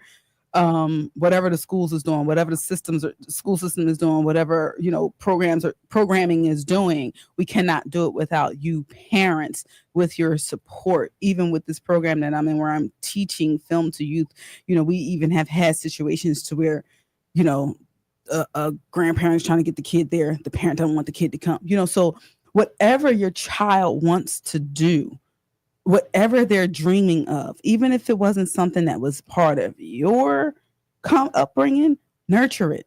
Listen to them, especially anything to not have them in the street, right? Nurture it. Just support your kid, get your kids, because we can't do everything, and knowing where your kids are, because a lot of it is neglect. So we can't do it without you. Last but definitely not least, Melissa Robertson for president. See me, I'm running her campaign. I'm pushing that narrative. I know that's right. Listen, that's what I would vote for. Because I'm used to it with C saying this as a wrap up, and sometimes I'm like, dang, afterwards I should have said this. I wanted to share that, so I wrote it down. Embrace your power. Embrace that, whatever that is. Embrace your purpose and your potential. This year, break barriers, foster communities. Whether we're fighting for equity, building businesses, shaping young minds, or standing in our truth, we each have a role to play in creating a brighter future. I have my cannabis license. I have my cannabis delivery license. I had a health and wellness store. I had death. I had births. All of that came, and I was just like, this is life, and I'm embracing it. I don't regret any of decisions I've made. I just say, you know what, God, I'll wait and see what's next. They say when you plan, God laughs. So all I'm just following. What is that yellow brick road? I'm just following. So remember, challenges will come, but so will the victories. Dream bigger, act bolder, and shine brighter. And live intentionally, love unapologetically, and leaving a legacy that matters. That's my 2024. Fantastic. One more before you go, see. I just want to finish what you start. Finish what you start. You will feel good about yourself, and you will feel productive. No doubt. I'll bring Lauren back up. Come on, Lauren.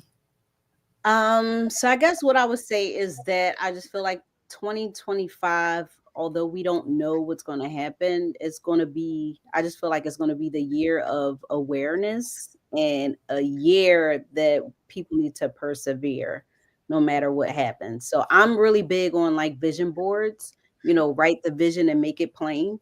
So I just feel like make your vision board for 2025. Focus on what you're going to do, because life is short. So I just feel like people need to live life to the fullest. Live life like every day is like your last day. And just make sure that you're pushing yourself to do things. Like one thing I said I'm going to do is I try to avoid things that I guess make me uncomfortable. And sometimes you have to get comfortable with being uncomfortable. So just say yes to things that you would normally say no to. Those things that would help you reach your goals. I'm just, strictly talking about goals. But I just feel like, change is going to happen. But remember that we, the people, we have the power. And we have to fight for democracy, Lil D. We have to fight for democracy. So just remember that. Just be prepared, educate yourself, focus on your goals, focus on your self-care. No doubt, no doubt. Everybody has some wonderful things. I'm gonna just say 2025 is the year of building and scaling. And be unapologetic about yourself. Period. It's about you now. You've been living long enough to be worried about everybody else. It's about you now. So scale, dig deep, and think about you. Self-love. And that's I'm gonna leave like that. This is We Talk Weekly, y'all. This is 2025. Going into 2025. This is our Another last year show. in the bag. And we're just super excited and we're unapologetic about the work that we do. We're gonna keep on doing it. And we're unapologetic about it. And those people who have those voices and that we think, need to be amplified and in those streets, we're going to amplify those voices and continue to support the community. We do it unapologetically. So this is We Talk Weekly, y'all. 2024. We see you in 2025 when we out here, man. Peace. Peace.